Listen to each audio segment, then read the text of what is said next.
I woke up shivering in a snow hole, wrapped in a down jacket that couldn't keep out the cold.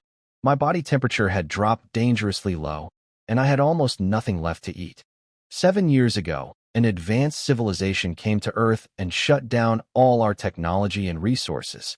Everything fell apart. No energy, no food, total chaos. Then they opened up a wild world called the wasteland and gave us a chance. People like me, called pioneers, could go in, gather resources, and send them back. The better the stuff we found, the more our country received in return, sometimes thousands or even millions of times more. I just turned 18 and passed all the tests to become a pioneer. But my luck was terrible. Other pioneers landed in forests full of fruit or warm islands where they could catch fish. Me? I got dropped into the eternal winter tundra, a place so deadly they classified it as an S-ranked death zone for humans.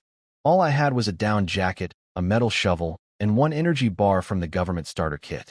I dug a snow hole just to survive the first night. When the daily settlement came, I had to upload what I'd gathered. 3 pieces of frozen moss, hard as rocks. The system rated them as garbage. 0 return for my country.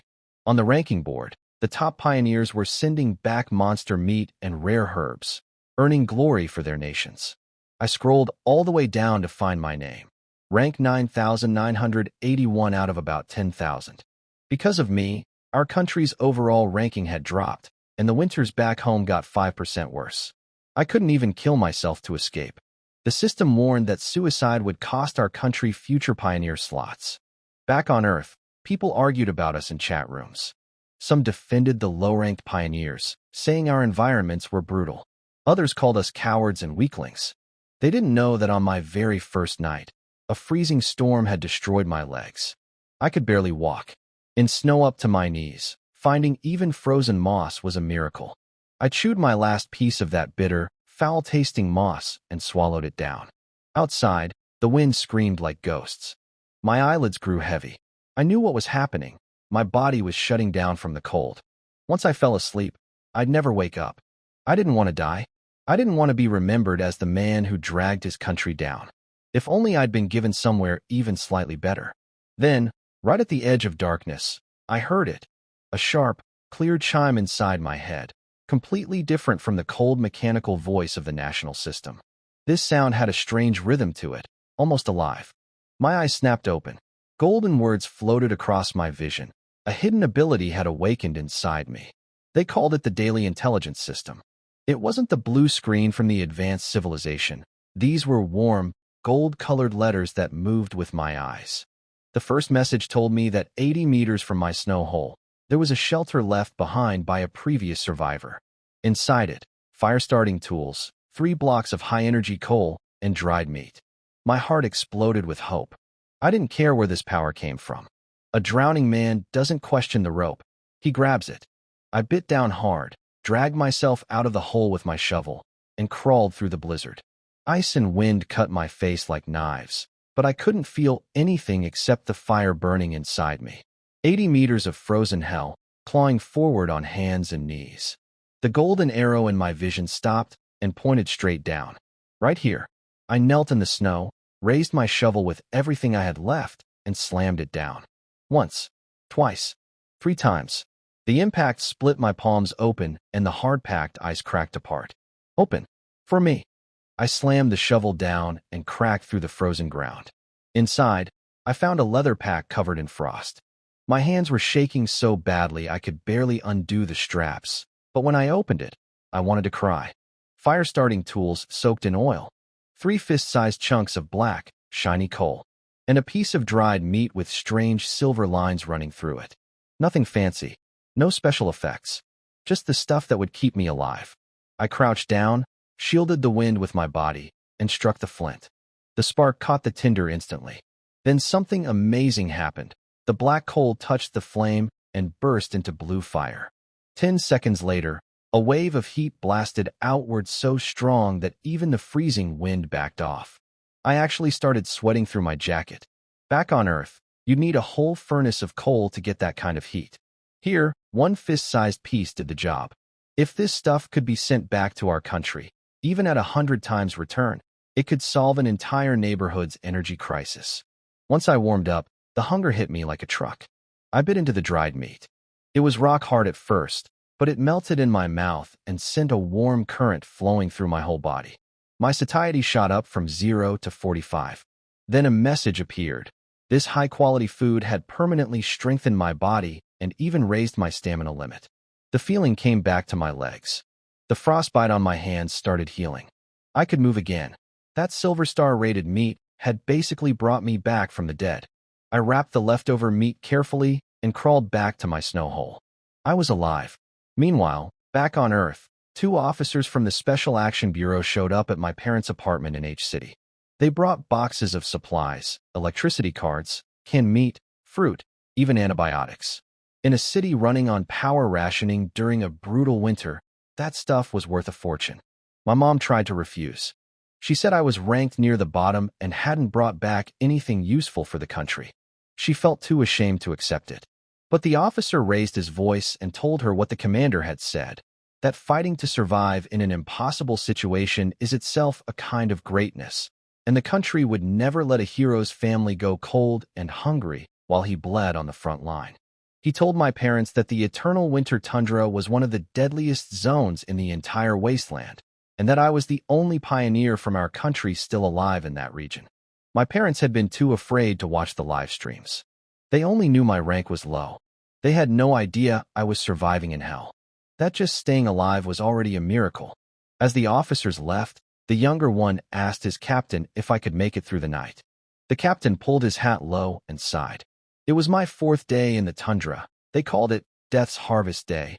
Back in the wasteland, the high-energy coal burned far longer than I expected. I used the warmth to dig out my snow hole and make it bigger, then finally got a full night of rest. When I woke up, the system greeted me with cold numbers. 889 pioneers had died overnight. 62% killed by night attacks, 25% by the environment, 10% by suicide. Almost 900 people gone in a single night. Some of them were probably names I'd seen on the rankings just yesterday. That was the wasteland. 7 years of global broadcasts had taught Earth one thing. Humans were no different from ants in this place. My situation was still desperate. I had 2/3 of a piece of dried meat and 2 chunks of coal left. At best, that would last me 3.5 more days. I gripped my shovel tight. I had to go on the offensive. And right on cue, that beautiful chime rang in my head again. The daily intelligence system had refreshed. The system chimed again, and this time it was different. It told me I could now choose what kind of information I wanted. 4 options appeared in gold letters: supplies, environment, danger, or world knowledge. My gut said to pick supplies again, but I forced myself to think. This was one of the deadliest places in the entire wasteland. I needed to understand the land around me if I wanted to survive long term. Still, I was scared. What if there was nothing out there but empty snow? Then I'd have wasted my one daily chance. After a long internal debate, I went with environment. A golden 3D map unfolded across my vision. My position glowed red in the center, and everything within 3 kilometers appeared in wireframe. North and west were painted deep red, dangerous, impassable. But to the northeast, about 1.5 kilometers away, a large area pulsed with faint blue light. Then came the warning that made my stomach drop. In 71 hours, an A-class blizzard was coming. My snow hole wouldn't survive it. The only chance of making it through was to the northeast. The system zoomed in on that blue zone. It was a massive frozen lake sitting on top of an underground river, still alive with activity. And at one specific spot, the ice was only 20 centimeters thick. Living water meant fish. Fish meant a long-term food source. I packed my remaining meat against my body, strapped the shovel to my back, slung the leather bag on my hip, and pushed out into the wind. Back on Earth, at the Special Action Bureau's Intelligence Center, officers were monitoring all the pioneers on huge floating screens. They went through the reports. One of our top guys was dealing with poisonous bugs in a dark jungle. Another elite was running out of water on a frozen plain. Meanwhile, a pioneer from another country had landed on a tropical island and was cracking open coconuts like he was on vacation. The room buzzed with frustration. Our people were chewing bark to survive, while others relaxed in paradise. Their commander, a tiny woman named Lei Li who scared everyone despite being only 5 feet tall, shut them all up with one look. Then someone in the corner spoke up. They detected unusual data from the eternal winter tundra. An explorer named Linen, alive for over 42 hours in a zone with a 95% death rate in 3 days. And he'd just gone live. They threw my feed onto the main screen. Instead of a frozen corpse or someone barely hanging on, they saw me marching through a blizzard with a shovel on my back, heading somewhere with purpose. Everyone was confused. Leaving shelter in this weather looked like suicide. The commander ordered one of her analysts to monitor me closely and figure out how I'd survived. If my methods could help future pioneers last even one extra day in the tundra, it would matter. Out in the wasteland, I reached the spot the golden arrow pointed to. It looked like nothing, just flat, endless snow, wind howling across it like always. But I knew what was underneath. I checked my status. Satiety at 80, body temperature holding at 35.6, 2 chunks of coal left, most of my dried meat, and about 17 hours until the next settlement. My broadcast had started, so I said a quick hello to my family. Dad, Mom, Xiao, it's Linen. The wind's a bit strong today. I'm fine. 2 sentences cost me a drop in body temperature, so I shut my mouth right after. The chat exploded. People couldn't believe I was smiling after nearly dying yesterday, and they were confused about why I'd walked so far into the middle of nowhere with nothing around.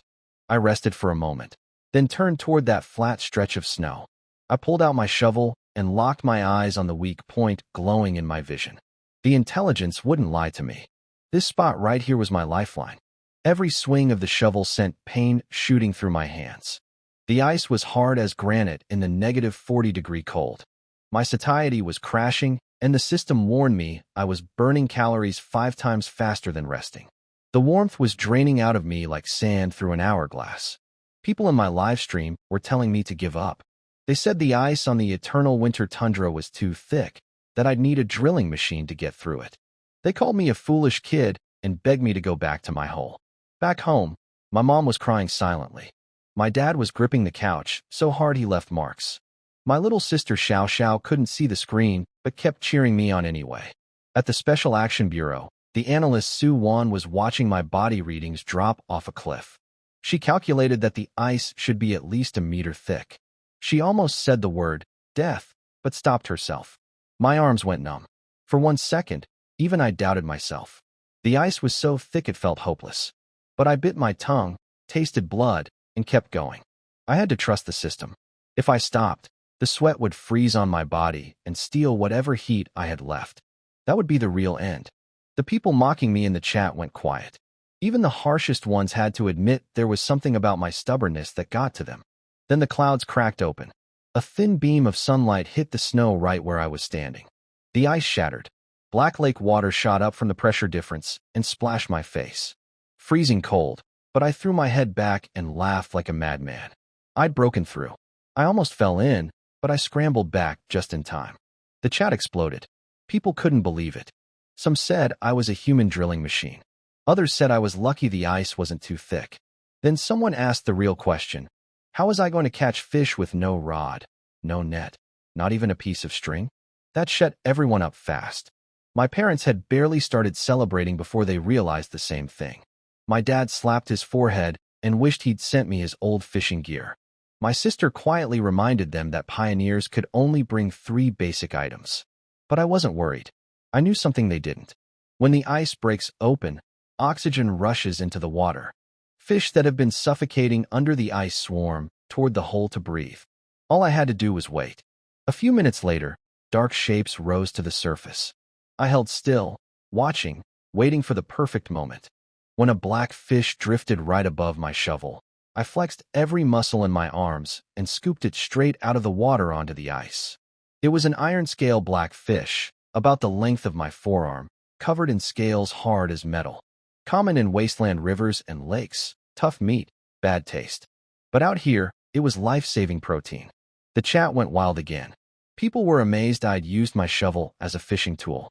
Someone pointed out that the fish weren't stupid, they were oxygen-starved, and I'd outsmarted them.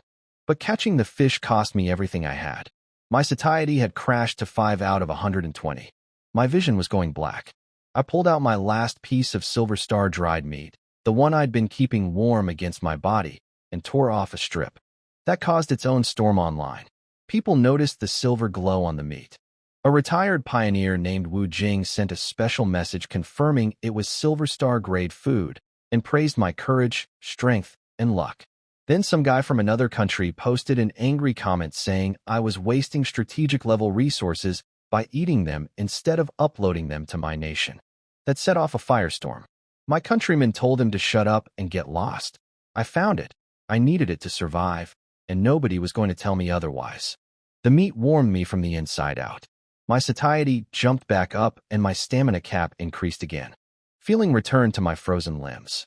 I grabbed the shovel immediately and crawled back to the ice hole. Those fish needed my help getting out of that cold, dark water. I scooped out a second iron-scale black fish and laid it next to the first one. Two fat, shiny black fish sitting on the ice. They were the most beautiful things I'd ever seen. After 3 days of starving, even the fishy smell was heavenly. Fishing fans back on Earth caught wind of what I was doing and flooded into my stream. They couldn't believe someone was ice fishing with a shovel. But then the fish stopped coming.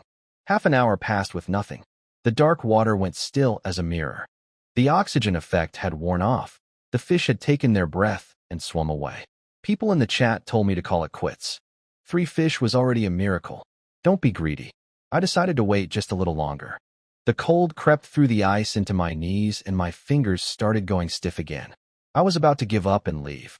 Then a blinding flash of silver streaked through the black water. Something huge, more than twice the size of the black fish. I tensed every muscle and waited. The moment the silver shape passed over my shovel, I swung it upward with everything I had. A beautiful, crystal-clear fish flew out of the water and landed on the ice. But this fish wasn't done. Instead of flopping around helplessly, it slammed its tail against the ice, launched itself into the air, and arced straight toward the hole. It was trying to escape back into the water. In that split second, I didn't even have time to stand. I threw myself forward and swung the shovel sideways like a baseball bat, smashing the flat side right into the fish. The impact sent it flying 8 meters across the ice until it crashed into a snowbank and finally stopped twitching. If I'd been 1/10 of a second slower, it would have been gone.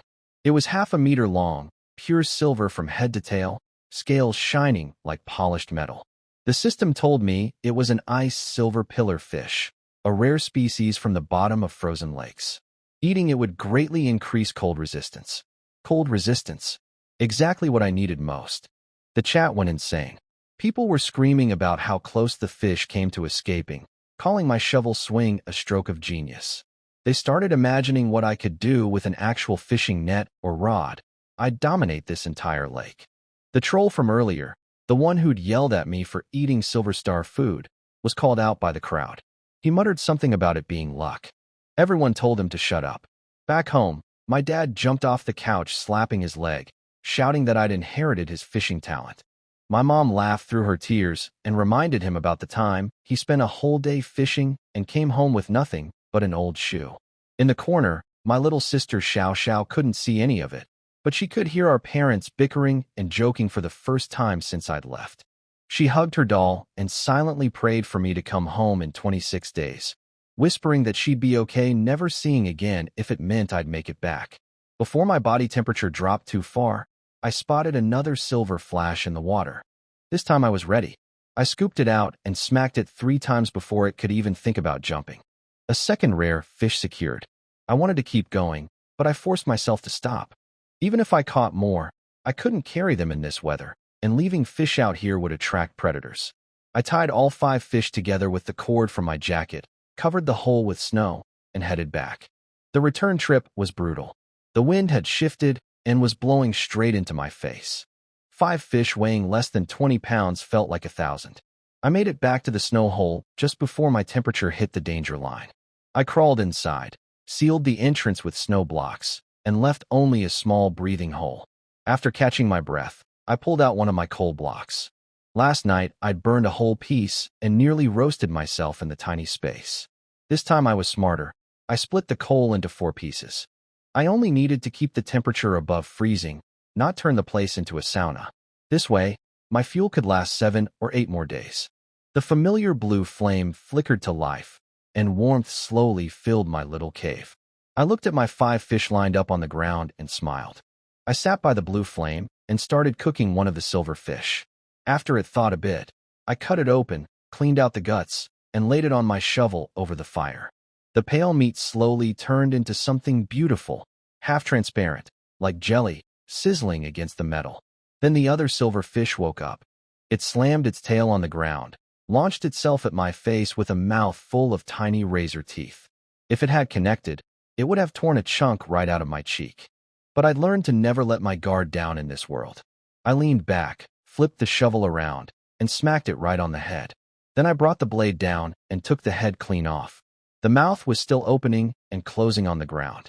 "You don't mess with a survival game veteran," I muttered, and put the fish back on the grill. A few minutes later, the most incredible smell filled my cave. Nothing like regular grilled fish. This was sweet and fresh, like a bamboo forest after rain. The silver skin turned golden and crispy, dripping clear oil that sizzled when it hit the coal. I tore off a piece and ate it. No fishy taste at all. The texture was like the finest tofu, but with a satisfying chew.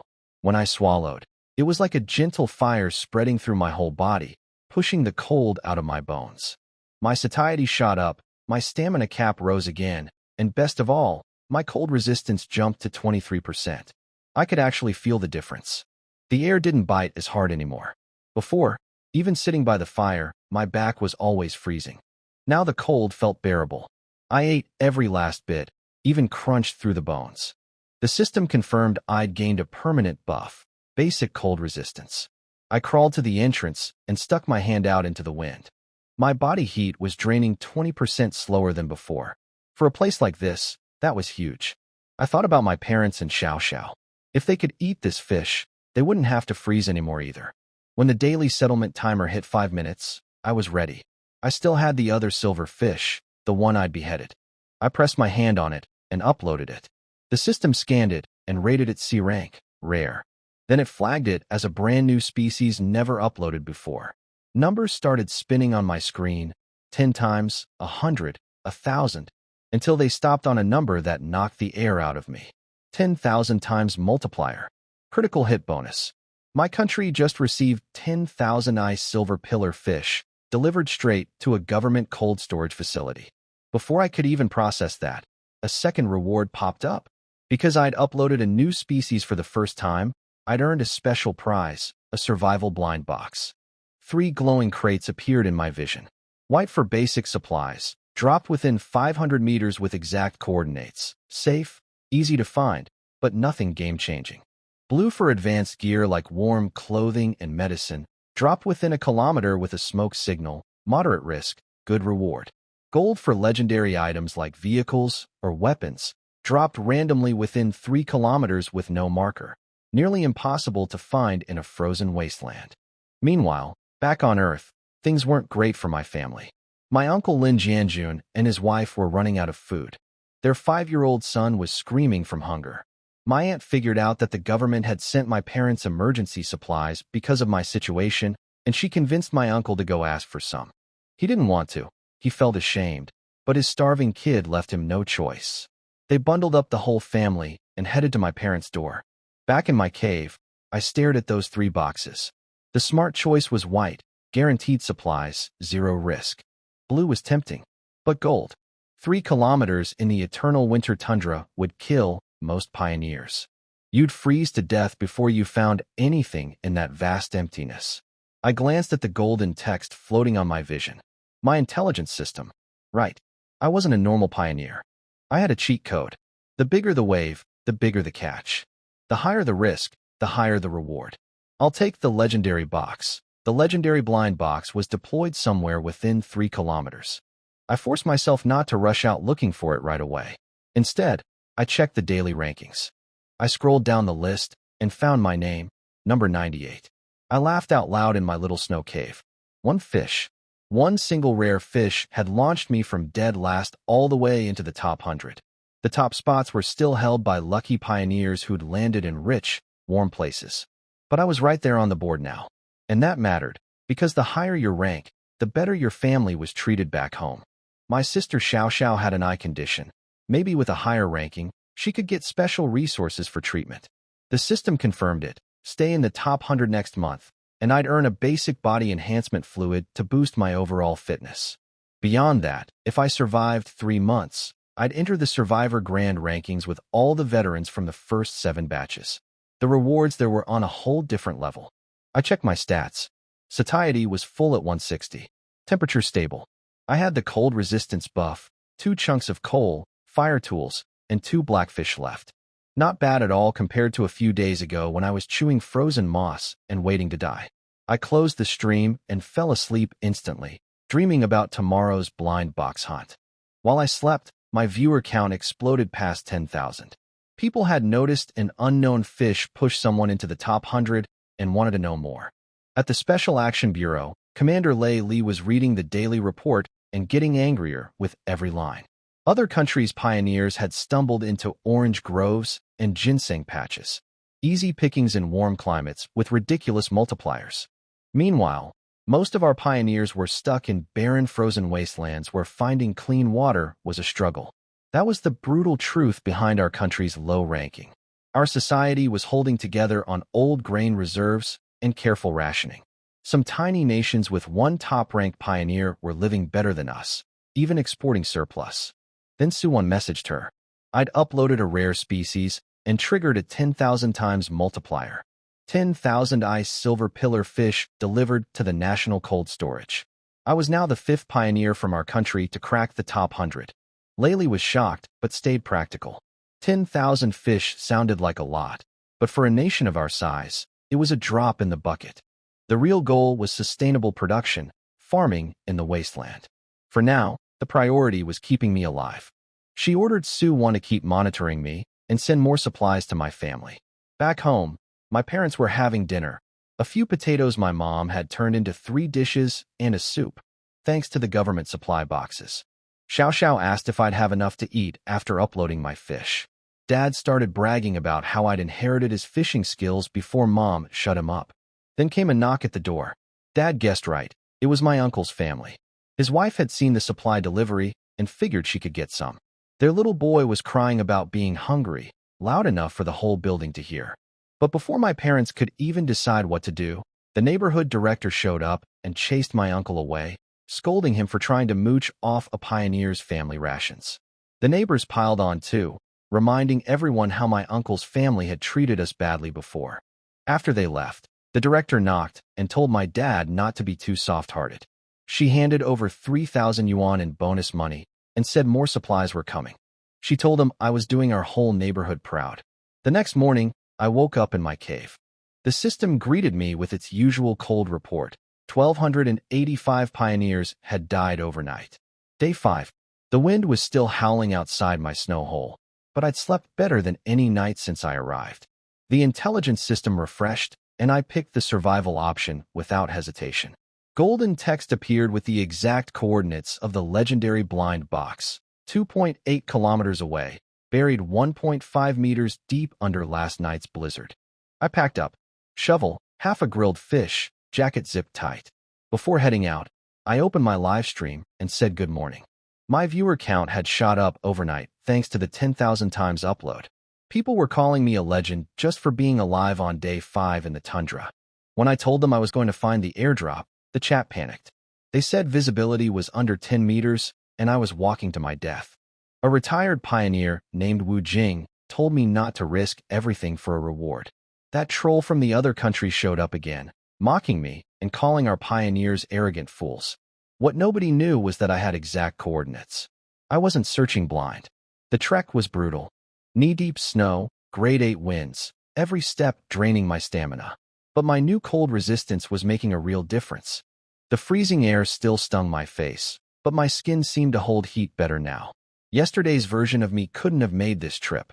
2 hours later, the golden arrow pointed straight down. I started digging. The snow was frozen rock hard, and every hit rattled my hands. 10 minutes, 20 minutes of non-stop shoveling. Then my blade hit something solid. I threw the shovel aside and dug with my bare hands. A blue-gold metal box sat at the bottom of the pit, covered in strange high-tech patterns. I pressed the button. The lid popped open.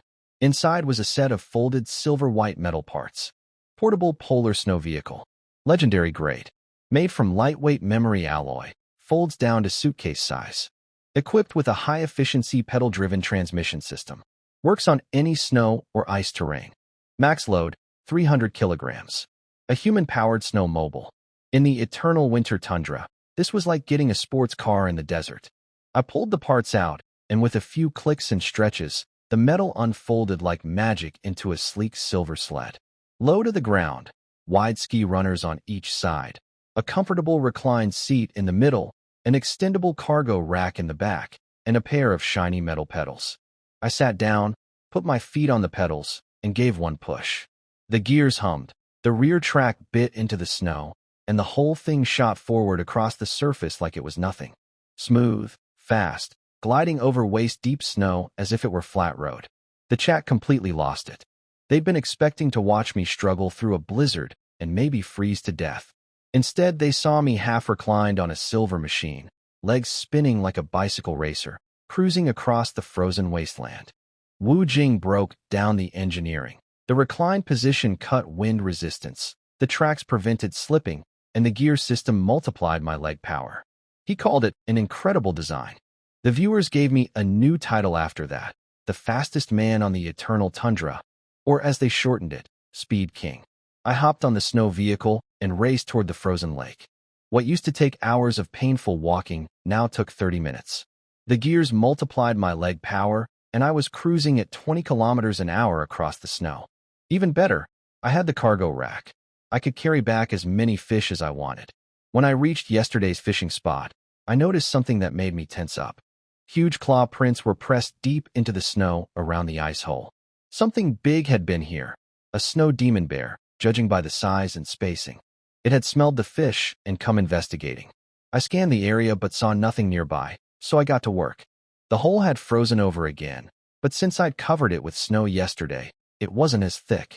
A few swings of the shovel cracked it open and black shapes immediately rose toward the oxygen. 3 fat black fish in 30 minutes. Good, but not what I was really after. I had an idea. Last night, when I'd gutted the silver fish, I'd found black scales and shell fragments in its stomach. These silver fish ate the black fish. I chopped up one of my black fish into bloody chunks and lowered the mess into the water on my shovel. The chat thought I'd lost my mind, wasting precious calories on bait. For 15 minutes, nothing happened. The blood seemed to have scared the black fish away. My heart was pounding. If this didn't work, I'd thrown away good food for nothing. Then the deep water lit up with silver light. A whole school of ice silver pillar fish, drawn by the meat. They swarmed the bait, tearing at the chunks right on my shovel. But catching them was a nightmare. The first time I swung up, the fish twisted its body and slid right off the edge back into the water. These things were way more active today, pumped up by the feeding frenzy. I kept throwing in bait and scooping. 8 out of 10 attempts failed. Fish would land on the ice and bounce right back into the hole.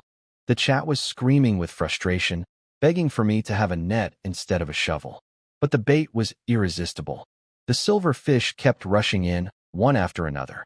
I started finding the rhythm, slow on the approach, explosive on the lift.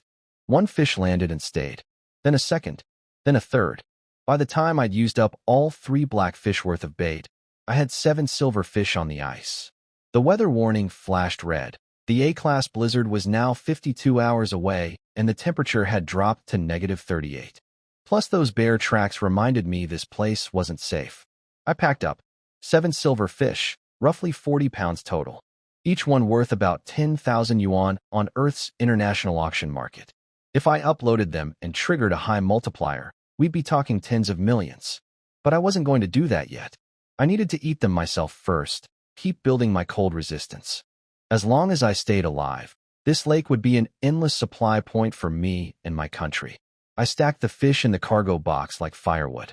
The sled dipped under the weight, but held firm. Before, carrying 40 pounds through knee-deep snow would have killed me. Now I just sat down, slammed the pedals, and the tracks bit into the snow. I was gone in seconds. Back in the chat, someone had just come from watching Zhao Tieju's stream. One of our country's top seed-level pioneers, a former Special Forces soldier. He'd started in a much better location near a pond and spent an entire day weaving a fish trap. When he finally pulled it up, he'd caught 3 tiny black fish that barely weighed a pound combined. Meanwhile, I'd scooped 7 rare silver fish with a shovel. The chat found it hilarious. At the Intelligence Bureau, Suwon shook her head at how simple the viewers were being. They didn't understand how many factors had to line up: the extreme cold, the perfect hole placement, my unusual cold resistance. Take away any one piece and none of this would have worked. Then a new data report popped up on her screen. She pushed her glasses up and stared. In total resource acquisition among all 8th batch pioneers across the entire country, I was now ranked second. Back on Earth, my uncle's wife was seething with jealousy watching my stream. She tried to downplay what I'd done. Just a few fish. What's the big deal? Then she looked out the window and froze. Another military truck had pulled up to my parents' building, and soldiers were carrying in 3 huge crates. Bigger ones than last time. She couldn't believe it. Just one day later, more supplies, all because of one fish I'd uploaded. The young soldier, named Wang Gang, delivered the boxes to my parents personally. He even said hello to Xiao Xiao on his way in. My parents tried to refuse again, saying they had too much already, but the neighborhood director told them everything I'd earned was paid for with my life, and they should accept it without guilt. Wang Gang opened one of the crates, and inside were 3 of those crystal-clear silver fish, the same kind I'd been catching. He told my parents to eat those themselves, no sharing. After everyone left, my dad opened the fish box. Even dead, those white jade-like fish looked extraordinary. Mom cried again, thinking about me suffering out there alone. Dad told her to stop crying. Keeping themselves healthy was the best way to support me. Then he made a decision. They had more rice and flour than they could eat, so he told Mom to share some with old Mr. Lee next door and Grandma Zhang downstairs, the only neighbors who'd helped our family when times were hard. As for my uncle's family, not a single grain. Dad's voice went cold. When Xiao Xiao had a high fever last year, my uncle wouldn't even lend us one pill, saying he was saving medicine for his own kid. Dad said he didn't have a brother anymore. Mom agreed without argument. In our apartment, Xiao Xiao couldn't see any of it, but she could feel the warmth filling the room. Back in the wasteland, I made it to my snow hole with the sled loaded down with 40 pounds of fish. Without that vehicle, hauling this catch through the snow would have killed me. I folded the sled back into its suitcase-sized block and dragged everything inside. I lit a small piece of coal and started cooking. The oil sizzled out of the silver fish meat, filling my little cave with the most incredible smell, deep ocean freshness mixed with rich fat.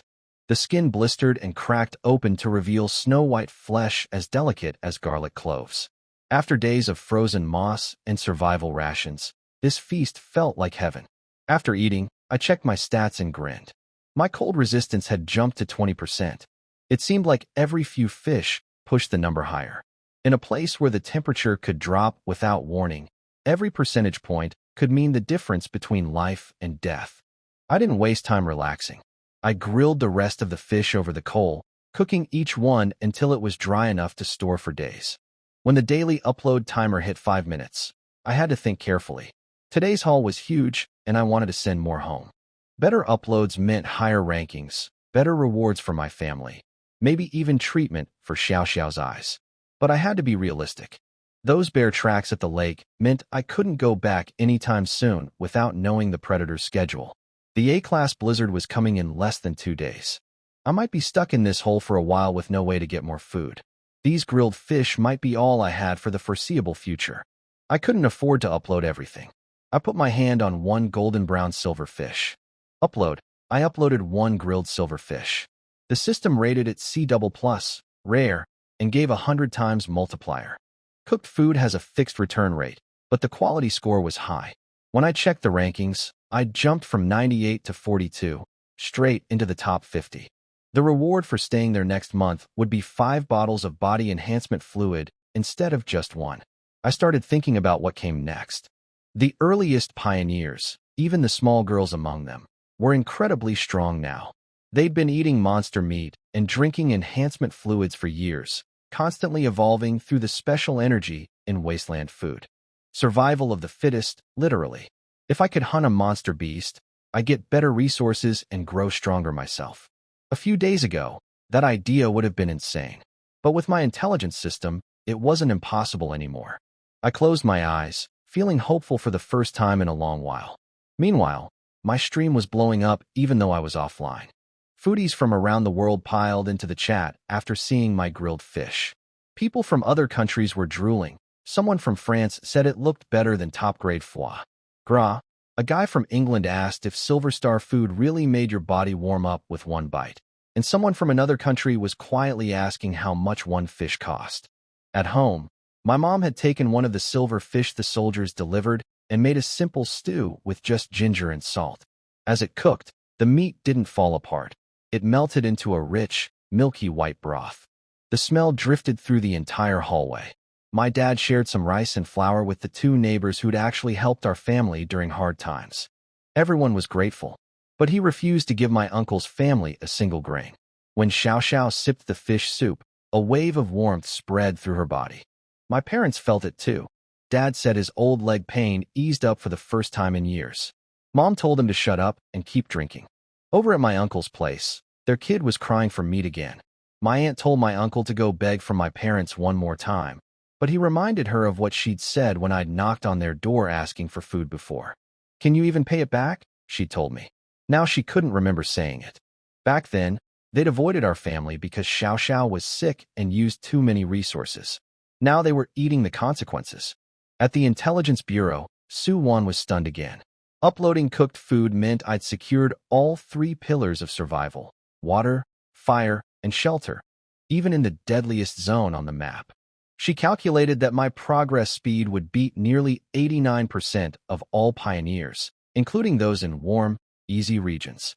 She rarely praised anyone, but after a long silence, she whispered one word: impressive. Deep inside our country, at the highest security facility, the National Fortune Monitoring Center, 3 senior leaders were staring at a massive holographic display. The national crisis level sat at a terrifying 85%. Strategic resource reserves were at a pathetic 12%. They were discussing the possibility of having to abandon part of the population, the way Western nations had already done. Then a chime sounded. The blue resource bar suddenly jumped, 12 to 18% in one leap. 6 whole points. The old men scrambled to find the source. It wasn't from a regular harvest. The system used weighted calculations, and what had triggered the spike was a rare cold resistance resource that could dramatically improve the next batch of seed-level pioneers' survival chances. The 3 leaders looked at each other and burst out laughing for the first time in who knows how long. "Find out which seed-level pioneer did this," one of them ordered. They must be heavily rewarded. They didn't know yet that it wasn't a seed-level pioneer at all. It was just me. Deep in the night, I was half asleep in my snow hole when I heard it. Heavy footsteps crunching through the snow, right outside my entrance. Less than 3 meters away. I grabbed my shovel without making a sound and smothered the glowing coal with snow. Total darkness. Total silence. A thick, rotten-smelling breath seeped through the ventilation hole. Something huge was sniffing around my door. I held my breath and gripped the shovel so tight my knuckles went white. If it broke through, I'd have to fight for my life. 1 minute. 2 minutes. Time froze. Then the footsteps changed direction and moved away, heading northwest, toward the spot where I'd dumped fish guts and heads the day before. The blood smell had lured it away. My back was soaked with cold sweat. If I'd been lazy and buried those scraps near the entrance, I'd be dead right now. Morning came. The system told me 3,980 pioneers had died overnight. Nearly 4,000 in one night. That number was supposed to be going down. This batch of pioneers was stronger than previous ones, raised on wasteland-enhanced food. Instead, the death toll was climbing. I chose the danger option on my intelligence system for the first time. My vision transformed.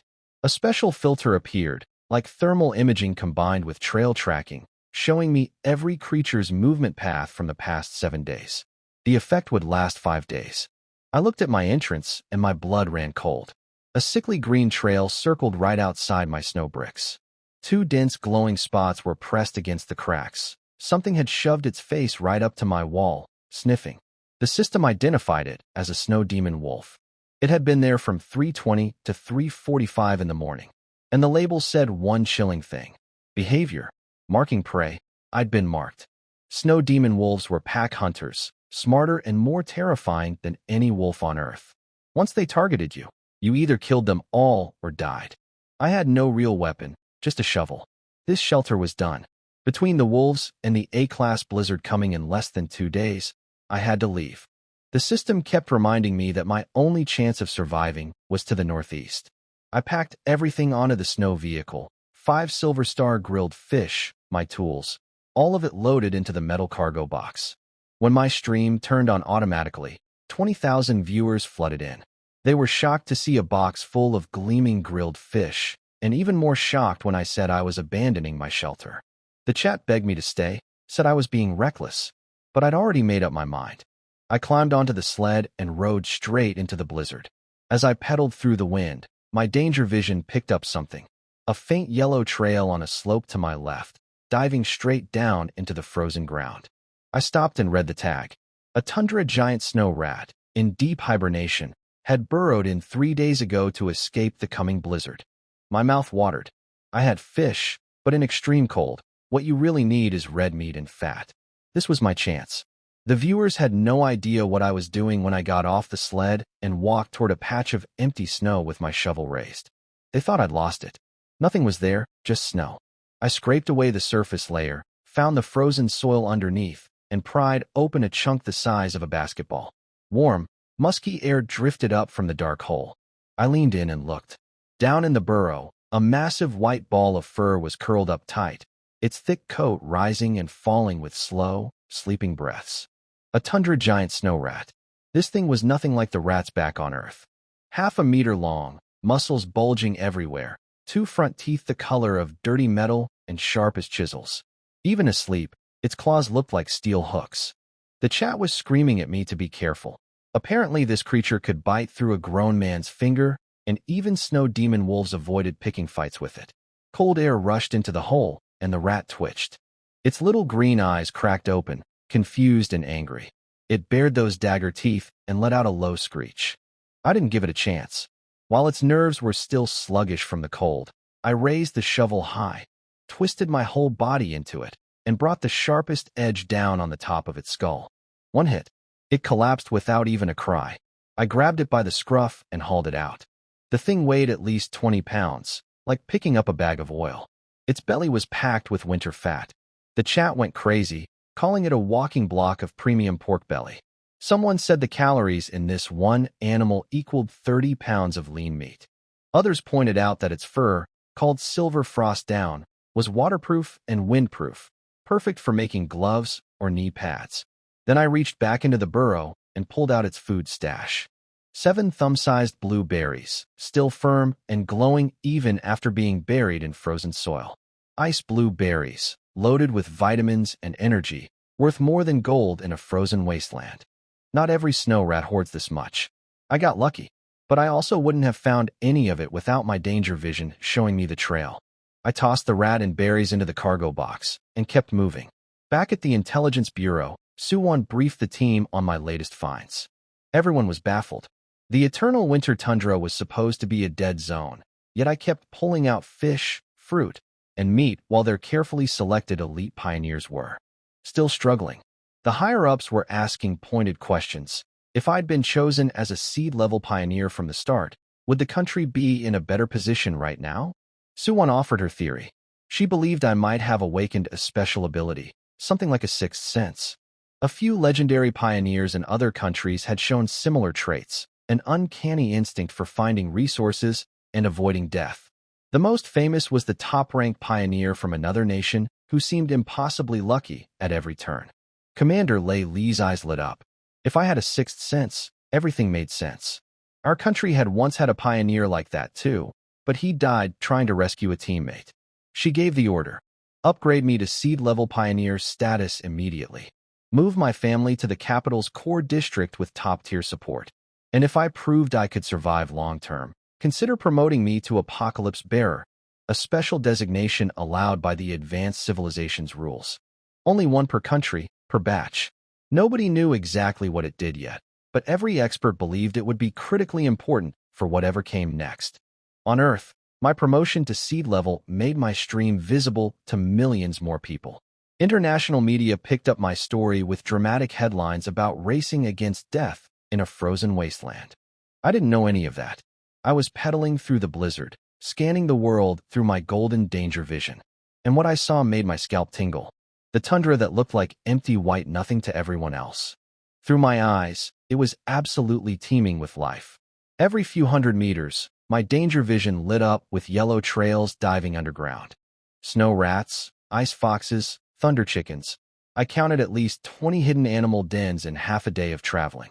If I could find a safe base to ride out the blizzard, this whole area would be an endless supply of food and resources. But I forced myself not to stop. The A-class blizzard was 28 hours away. Shelter first, everything else later. I also saw plenty of dangerous trails, green, deep red, even dark purple. Wolves, bears, giant ice worms. This place was crawling with predators. Humans were at the bottom of the food chain here. But the good news was that most of these creatures were following their instincts, finding places to hide from the coming storm. By nightfall, I still hadn't found shelter. I dug a quick snow hole, ate some grilled fish in the dark, and skipped the daily upload. Every piece of food was my lifeline now. I needed rest, and I needed a plan.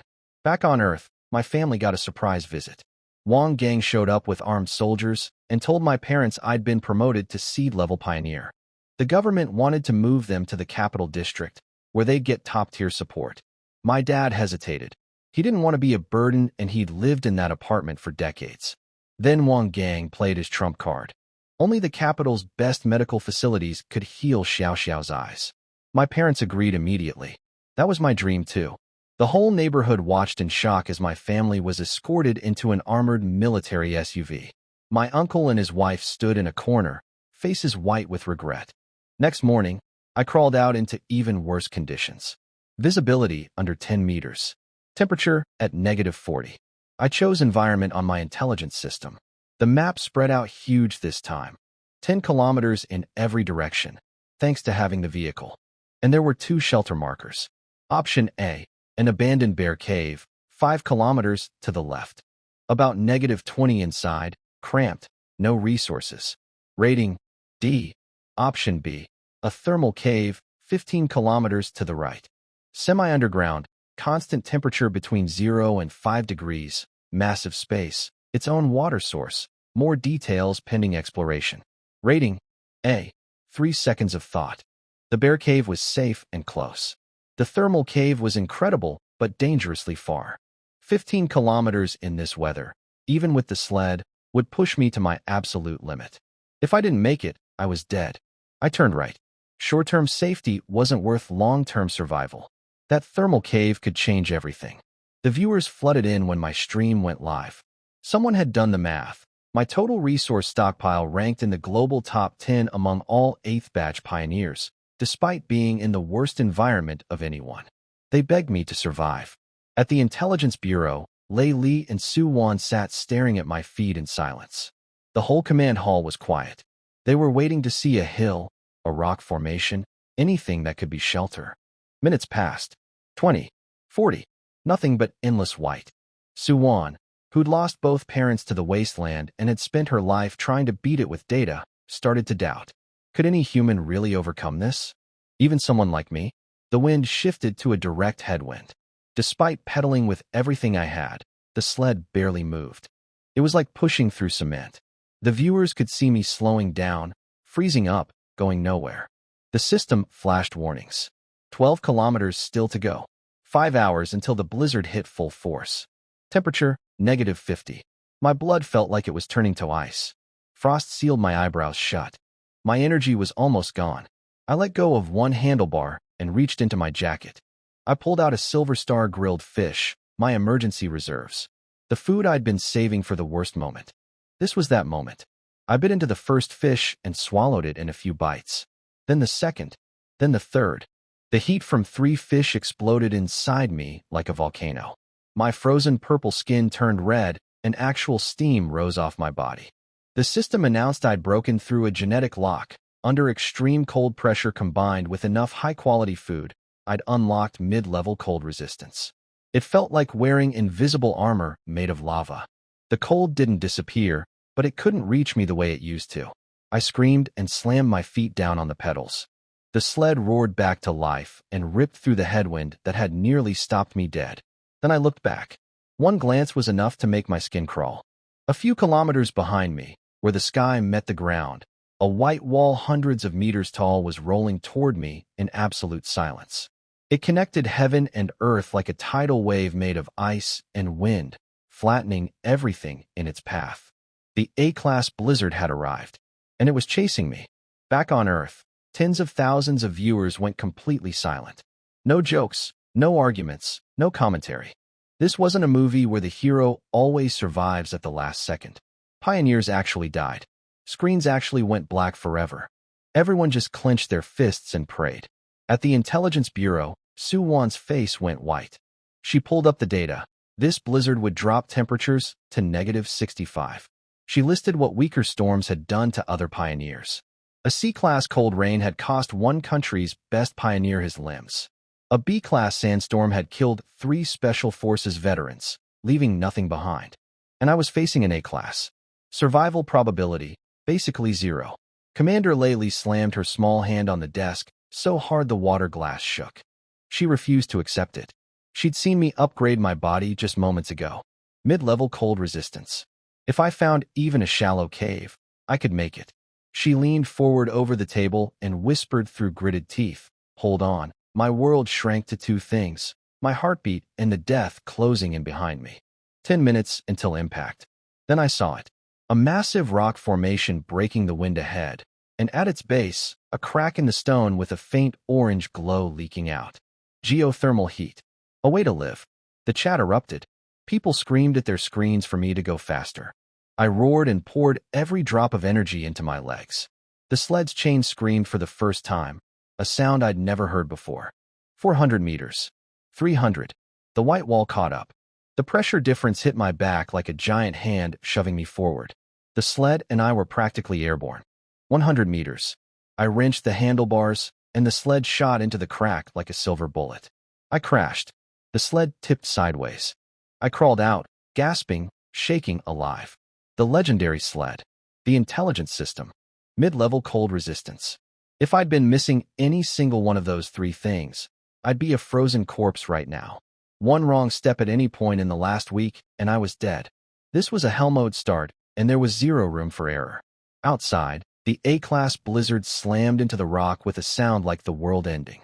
The blizzard hit the mountain like a fist. The whole rock groaned. Then freezing air rushed into the cave entrance like it was alive. Blue ice spikes shot inward along the walls and floor, growing meters long in seconds, reaching deeper and deeper like the fangs of some giant beast.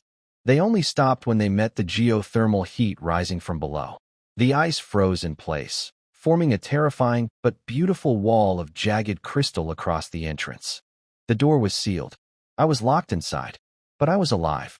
I checked my sled, scratched up, but the core mechanics were fine. My supplies were low, the snow rat, the blueberries, and 2 fish. Not much, but I'd made it. For the first time, I really looked at my new home. It was incredible. Over 500 square meters of space with ceilings more than 10 meters high. The ground was rough and covered in loose rocks, but nothing I couldn't clean up. Strange blue-glowing moss grew along the wet walls, fed by the geothermal heat, casting a soft light that pushed back the darkness. I picked some up. The system labeled it ordinary, and more importantly, not edible. Pioneers before me had learned the hard way. Glowing moss and mushrooms were a death sentence. Water dripped from cracks high in the walls, collecting into a clear stream that wound across the floor and disappeared into a dark tunnel deeper in the cave. The temperature read 6 degrees. 6. Above 0. I almost teared up. My old snow hole cost me health just sleeping in it. The bear cave option would have been -20. I'd have burned through food just to stay warm. But here, built-in heating, running water. I could lie down and do nothing for an entire day without losing a single point of health. I joked to myself that I was going to lie flat and let the other pioneers handle things. But my hands were already moving, clearing rocks and exploring every corner. Viewers from around the world were pouring into my stream. Someone from another country said their top pioneer was fighting a groundhog over water rights. Others were jealous of my heat source. One person begged me to mail them some of the glowing moss. A viewer from up north admitted I was tougher than their own country's famous pioneer. My countrymen were grinning ear to ear with pride. At the Intelligence Bureau, Laylee ordered every team to drop what they were doing and produce a full evaluation of my cave. Dozens of analysts scrambled. Within minutes, reports came flooding in, water source rated B, heat source rated A. Then Suwon stood up and delivered the bombshell. My shelter's overall score ranked 10th in the entire world, among all 8th batch pioneers globally. And I'd found it in the deadliest zone on the map. Laylee said her earlier judgment had been too cautious. I already qualified to become the apocalypse bearer, and if I could hold this position, I might even compete for Pioneer King of the entire 8th batch, the highest title possible, meaning one person could single-handedly shift a nation's fate. Our country had only won that title twice across 7 previous batches. But while everyone celebrated, Suwon quietly looked at 2 things on her screen. The cave entrance, now completely sealed behind a wall of ice, and the dark, unexplored tunnel leading deeper underground. She adjusted her glasses, her expression troubled. The ice had locked the door. The blizzard was raging outside. My food would run out eventually. I was safe, but I was also trapped. I didn't waste time sitting around. I jumped between the rocks like a mountain goat, checking every corner of my new home for safety. Viewers were impressed by how fast I moved through the jagged terrain. Someone called me a snow leopard. After closing my stream, I checked the daily rankings. 2 days without uploading anything had dropped me to 179th. No rewards, but I couldn't afford to give up food right now. My stats looked solid though. Satiety maxed at 300, temperature stable, mid-level cold resistance active. The downside was that regular fish couldn't push my body further anymore. I'd need monster meat or something even better to keep evolving. That's when I noticed the smell, a sharp, ammonia stink rolling up from deep in the cave.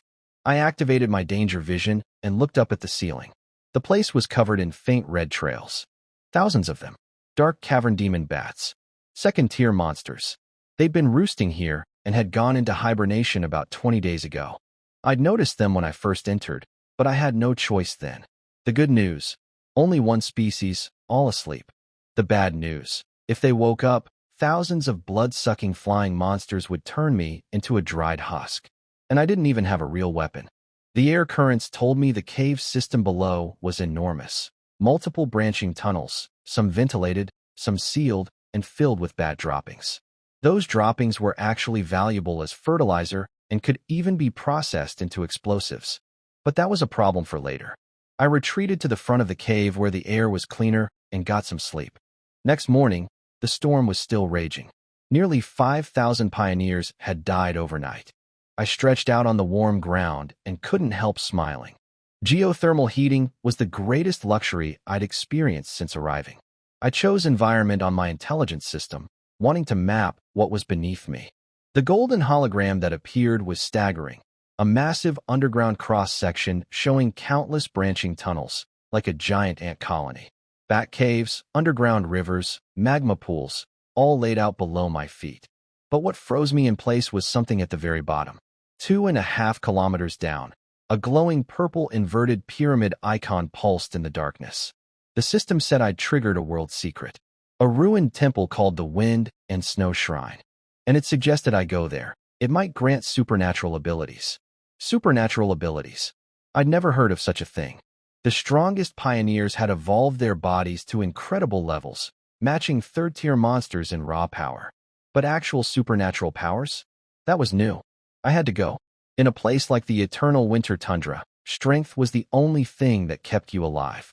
And my intelligence system was telling me to check it out. But first, breakfast. I pulled out the giant snow rat. 20 pounds of pure winter fat and pink meat. I set up a proper cooking station for the first time. Stone slabs balanced on rocks over a small piece of glowing coal. When the stone was searing hot, I laid thin slices of rat meat on top. The fat hit the heat and exploded with flavor. It sizzled and shrank, edges curling golden brown, filling the entire cave with the most incredible smell, raw, primal, meaty richness. Then I crushed 3 ice blue berries in a stone bowl, making a cold purple sauce. I picked up a dripping, crackling slice of meat and dipped it in the berry jam. Hot fat met cold sweet fruit. Crispy outside, tender inside, juice bursting in my mouth. I closed my eyes and sighed. Perfect. The chat lost their minds. People from every country united in one opinion. I was torturing them. Someone begged me to stop. Another said they refused to believe this was real. Others demanded to know how I'd invented gourmet cooking in a frozen death zone. At the Intelligence Bureau, Suwon watched me on screen and smiled. While other 8th batch pioneers were still scrambling for food and shelter, I was sitting in my heated cave, grilling meat with berry-dipping sauce. I was starting to enjoy life out here, and that confidence came from having a home worth defending. Back on Earth, the top military and political leaders were having a strategy meeting about the wasteland. Layli presented the status of our country's seed-level pioneers. Zhao Taizhu, the Special Forces veteran, was hiding in a tree hollow with a poisoned, swollen arm, eating insect eggs to survive. He'd found the antidote plant, but a monster bug was guarding it. Li Qingqing had found water, but it was contaminated and she was getting sick. Only Mu Shui, stationed in an open mining area, was doing well enough to upload resources regularly. But she desperately needed shelter. The old commander asked about the international situation. Other countries' pioneers were doing somewhat better overall, mostly because they'd landed in easier spots. Then he asked about me. He remembered the kid in the eternal winter tundra and wanted to know if my snow hole had survived the A-class blizzard. Layli had been saving me as her big reveal, but the commander beat her to it. She switched to my feed. The sound of sizzling meat filled the war room. There I was, jacket off, happily grilling snow rat in my heated cave. The commander's cigarette fell out of his mouth. He laughed and called me a little punk. Everyone else was starving in the wilderness, and I was having a barbecue. One expert criticized my attitude, saying enjoying food was the wrong mindset for long-term survival. The commander slammed the table and shut him down. He said pioneers had every right to manage their own survival however they chose, and people who'd never set foot in the wasteland shouldn't judge. Layli proposed making me a candidate for the Apocalypse Bearer designation. The commander said my shelter ranking was impressive, but the decision was too important to rush. He ordered a few more days of observation, then a secret vote at the next meeting. In my cave, breakfast was just the warm-up. The real work started after. I rendered the snow rat's belly fat in a stone pot, cutting the thick white slabs into chunks and melting them down. While the oil simmered, I sliced the remaining meat into finger-thick strips with the edge of my shovel. It wasn't a knife, but in my hands it worked like one. I laid the strips around the coal to dry into jerky. The viewers couldn't believe how fast I worked. Someone joked my hand speed proved I'd been single for 20 years. Others said I must be playing on fast-forward. When the crackling oil turned golden and clear, I poured it into a stone bowl. 1.2 liters of purified animal fat, good for cooking, waterproofing my skin against frostbite, or burning as lamp fuel. Next I spread the rat's fur out on flat rock and scraped it clean. Silver frost down, waterproof, windproof, incredibly warm. Then I cracked the skull open and pulled out the 2 front teeth and 4 leg bones. Those curved teeth had the perfect shape for fish hooks once I sharpened them. With proper hooks, my fishing efficiency would skyrocket. 40 minutes, start to finish. 5 pounds of dried meat, a full hide, 2 teeth for bones, and over a liter of oil. Even the unusable scraps got frozen into the ice wall at the entrance for future bait. I packed a light bag with some jerky, drank a few mouthfuls of meltwater, and gripped my shovel. The golden map flickered on my vision. That strange purple inverted pyramid was still glowing deep underground, 2.5 kilometers below my feet. A civilization ruin. The wind and snow shrine. The system said it might grant supernatural abilities. My shelter was good, but it wasn't perfect yet. Maybe whatever was down there could change that. I headed into the dark tunnels below. At the Intelligence Bureau, Layli came back from her meeting and nearly lost it when she saw what I was doing. Her Apocalypse Bearer candidate was crawling into a pitch-black underground tunnel. She called it reckless. Complex underground systems were death traps, and there could be monsters lurking below. Suwon calculated my supplies could last about 10 days if I kept my activity low. The blizzard outside would rage for at least 15 to 20. But I had my intelligence system's blue safety path glowing on my vision, so navigating the tunnels was straightforward. I held a clump of glowing blue moss for light and moved steadily downward. 30 minutes in, the smell hit its peak. I reached a massive fork in the tunnel. The left passage was like a mouth swallowing all light, and the stench was pouring out of it. One look inside, and my blood went cold. The ceiling, dozens of meters high, was covered, completely covered, in hanging black shapes. Thousands of them. Not fruit. Living creatures. Each one the size of an eagle, wrapped in dark leathery wings, muscular bodies hanging upside down. Second-tier dark cavern demon bats. Deep in hibernation. The system flashed an extreme danger warning. Second tier. That meant they were far beyond anything I could fight. Even sleeping, they radiated a vicious energy that made my skin crawl. The ground beneath them was half a meter deep in gray-white sludge, droppings mixed with pale bones from whatever they'd eaten. If my system hadn't confirmed they were hibernating, I wouldn't have come within 100 meters of this place. I backed away quietly and took the other tunnel, the one radiating heat. The viewers were terrified. Some said they'd have nightmares. Then the screen went almost completely dark as I descended deeper, and the chat panicked, thinking the bats had woken up or I'd gotten lost. The temperature climbed fast. 20 degrees. 30. 40. I was drenched in sweat, gasping for air, wondering how a place called the Wind and Snow Shrine could be this hot. Then, without warning, a blast of freezing wind hit me head-on. Extreme heat and extreme cold collided in the narrow tunnel, creating a wall of white fog. The temperature swings made me want to turn back. But the purple pyramid on my map was only 30 meters away. I gritted my teeth and pushed through the fog. What I saw on the other side stopped me dead. A massive underground circular hall. A black river flowing silently through the middle. And on both banks, arranged in perfect rows, were countless skeletons. Not animal bones. The skulls were humanoid. Every single skeleton was frozen in a kneeling position, facing the center of the hall, as if performing a prayer that had lasted 10,000 years. Even as bare bones, they radiated devotion and terror at the same time. The chat exploded. Then someone shouted, "Look at the walls. There's light." Meanwhile on Earth, a diplomat named Lu Dongwa was using my uploaded silver fish as a bargaining chip in trade negotiations with another country. Their representatives nearly fell over when they saw the rare cold resistance fish. Lu closed a deal 30% higher than the government's asking price. He was so happy he opened my stream and begged me to catch more fish. But I was 2.5 kilometers underground, far past the point of fishing. I'd made it through the Bat Cave without waking anything and descended into tunnels that kept getting hotter. The chat was confused. Why was it so hot underground? Suwon at the Intelligence Bureau couldn't figure out what I was thinking either. She'd expected me to just explore near my shelter, not dive this deep. Then came the blast of freezing wind hitting the scorching air, creating a wall of fog in the tunnel. Hot and cold fighting each other. I almost turned back, but the purple marker was only 30 meters away. I pushed through. The underground hall took my breath away. A dark river flowing through the center.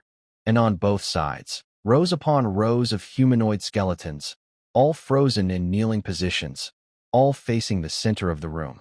A prayer that had lasted thousands of years, preserved in bone. Back on Earth, the moment viewers saw this place, Suwon lunged for a red emergency button on her desk. But before she could press it, my stream cut to black. Alarms screamed through the Intelligence Bureau. Giant red letters flashed across every screen. Wasteland civilization ruin detected. The whole building went into panic. I didn't know any of that. I was standing in the hall, staring at the wall. 100-meter-tall mural made entirely of living moss. Blue moss drew swirling snow. Red moss painted flowing magma. And in the center, thick dark green moss formed a woman's face. No clear features, just two empty black holes where eyes should be, staring down at me like I was an insect. I looked into those eyes. One glance, and my brain felt like it had been hit with a sledgehammer. Nausea flooded through me. My vision warped and doubled. Whispering voices filled my ears from every direction. Then my thoughts stopped completely.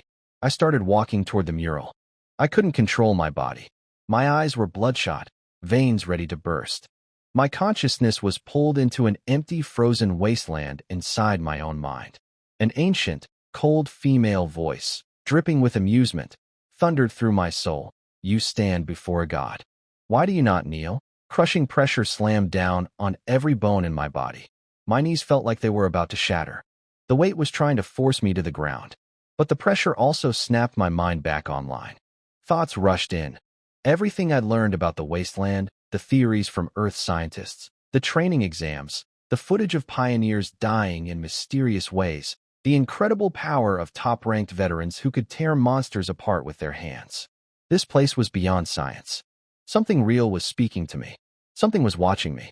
Should I kneel? One knee or two? Should I prostrate myself completely?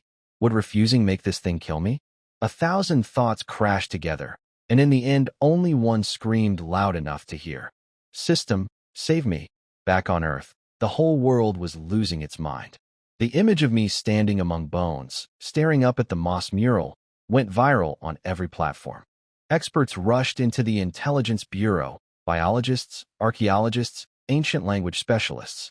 An old professor said the mural's living moss could preserve images for 1,000,000 years. He studied the composition and delivered grim news. This was a civilization built on blood sacrifice. The god was above, everyone else became bones. Survival odds for anyone who entered a place like this were almost zero. At a meeting across the ocean, military leaders from another country discussed my situation coldly. Over 7 years, 32 top pioneers had stumbled into civilization ruins. 20 died within an hour. 8 survivors went insane and killed themselves after returning to Earth. Only a handful lived, and they were all near the top of the global rankings now. The gambling sites gave me 15-to-1 odds against survival. Underground, I was bleeding from my eyes, ears, nose, and mouth. The pressure was crushing my skeleton. My mind was breaking apart. Then my intelligence system answered my desperate call. It offered to burn 3 days' worth of future intel points to decode the ruins. I didn't hesitate. Golden symbols exploded across my vision, weaving into chains of light that wrapped around the ghostly image of the goddess. 1 second later, the answer crystallized in platinum text. The wind and frost goddess despised weakness and blind servitude. She hated those who knelt. The only way to earn her gift was to refuse. Don't kneel. Every cell in my body was screaming to collapse. The white bones around me seemed to come alive, whispering, shouting, demanding I submit. Phantom visions showed me what the ancient beings had done. Kneel, offer prey, receive power, embrace the storm. It would be so easy to just give in. But the system's words stayed burning on my vision, anchoring my last shred of sanity. I jammed my shovel into the ground and used it as a crutch. Inch by inch, bone by bone, I forced my spine straight. The wind howled harder. The cold cut through to my marrow. Without mid-level cold resistance, I would have died right there. I needed something to hold on to. So I started singing, silently, in my heart, our national anthem. The words about refusing to be slaves, about building walls with flesh and blood. I screamed every line inside my skull. And at the peak of my defiance, everything stopped. The crushing pressure vanished like someone had flipped a switch. The hall went dead silent. Then warm wind swept through the cavern. The moss on the mural uncurled and shifted. Dark colors drained away, replaced by pure silver white. The goddess's face changed. She lowered her head slightly, and those terrifying empty eyes seemed to soften with approval. Her hands, once demanding, opened outward. She wasn't taking anymore. She was giving. A massive tree-shaped diagram made of ice crystals unfolded before my eyes. Most of it was hidden in black fog, but 2 nodes at the bottom glowed with cold light. One was called Servant of Winter, a power that would make me immune to wind and frost and boost my strength, speed, stamina, and recovery by 30% in. Extreme cold. To unlock it, I need to sacrifice 3 items from the frozen world: an ice silver pillar fish, an ice heart lotus, and a fresh snow demon bear liver. A bear liver. From a second-tier monster that could crush me like a bug. The goddess had high expectations. I looked at the massive skulls scattered around me, each one twice the size of my own head. Maybe the ancient beings who'd worshipped here were just on a completely different level. Maybe I was simply too weak. Then I heard a drip. Beneath the mural, a small stone bowl had formed. Silver-white liquid was flowing down the goddess's outstretched fingertips, collecting drop by drop.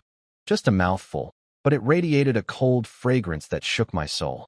Extreme cold divine brew. Legendary grade. The goddess's reward for passing her trial. I walked up, leaned over the stone, and drank it all in one gulp. It exploded inside me like a bomb. My blood felt like liquid mercury, every heartbeat thundering with new power. My skin tightened, and for a brief moment, A layer of ice crystal formed across my entire body before sinking beneath the surface. My satiety cap jumped to 400. My cold resistance rocketed to advanced level.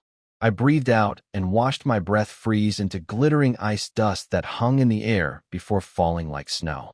I was strong, stronger than I'd ever been. I felt like I could run across the tundra shirtless. Then a voice shook the entire world, not just the wasteland, but Earth itself. Every human heard it. A global announcement. It said that I, Lenin, 8th batch pioneer of our country, had triggered and completed a divine trial, advancing the exploration progress. The first phase of the wasteland, survival of the fittest, was over. The second phase, the apocalypse contest, was about to begin.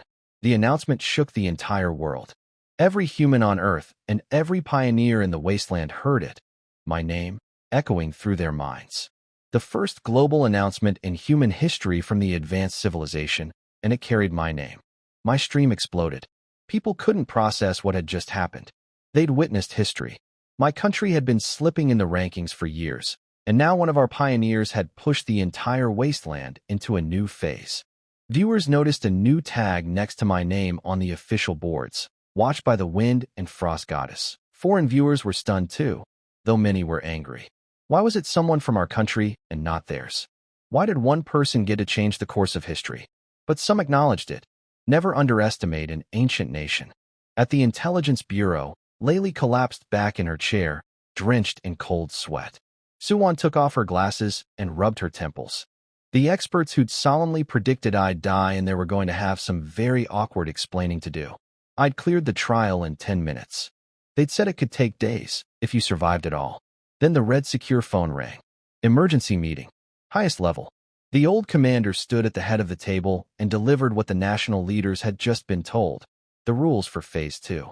20 days from now, when the 8th batch hit 30 days of survival, every country would lock in their final apocalypse bearer. If that person stayed alive, their nation would receive 2 game-changing abilities. First, 2-way real-time communication. No more one-way live streams. The country could actually talk to their pioneer privately. That meant every expert, every scientist, every strategist could feed information directly to their chosen person. It would be like having an entire nation standing behind one soldier. Second, and this one made the generals leap out of their chairs. Any country could drop additional pioneers within 3 kilometers of their apocalypse bearer. The room went silent as the meaning sank in. This wasn't solo survival anymore. This was about building bases, establishing outposts, potentially building cities in the wasteland. The logic of everything had fundamentally changed. Our country currently had 3 surviving apocalypse-level pioneers from previous batches. The 4th and final choice had to be made carefully. Across the ocean, the Allied nations held their own emergency meeting. Their president swirled his wine and laid out his plan. Use their top-ranked pioneer, who was already the global #1 and a first-batch apocalypse bearer, as a landing zone. Drop elite special forces around him. Build the first Freedom City in the wasteland. He pressured the Allied nations to funnel their best people and resources through his country's pioneer. When one of the allies suggested maybe they should try to approach the wind and frost goddess too, the president laughed it off. An ice goddess in a frozen wasteland. No minerals, no timber, no food. Useless for base building. Their war god was the only path worth following. His top pioneer already produced more resources than they could use. The allies signed the agreement. Meanwhile, every surviving pioneer across the wasteland opened their rankings and saw something new. All the rewards for the 8th batch had been completely refreshed. Everything was about to change. I stared at the rankings and couldn't believe what I was seeing. All the old rewards were gone. In their place were items glowing dark gold, weapons, armor, vehicles. The top prize was a legendary Overlord bow plus a 40% improvement to the winner's entire country's natural environment. Second place got Titan battle armor.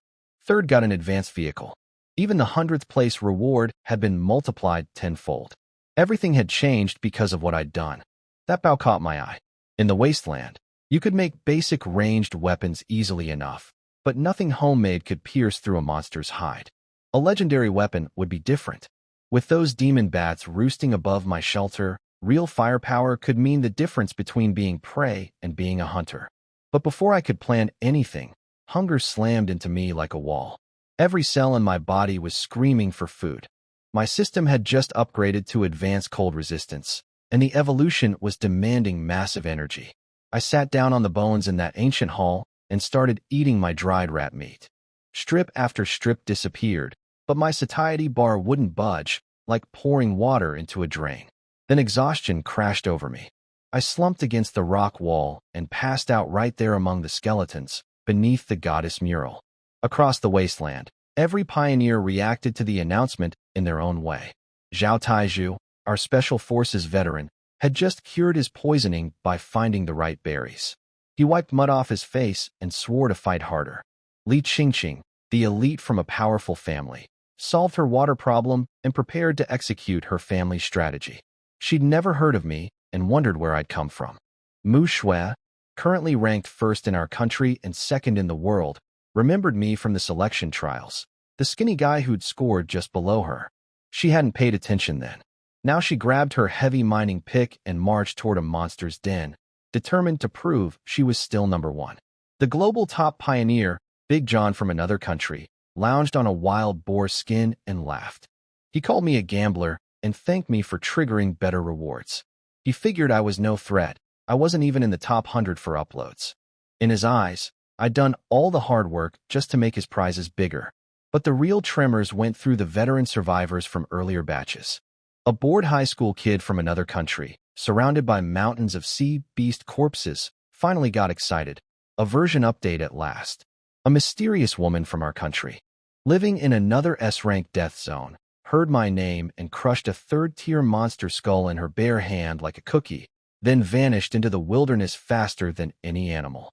And Big John's older brother, the original John, sat on the back of a flying dragon 10,000 meters in the air, laughing at the idea of serving gods. He wanted to become one himself.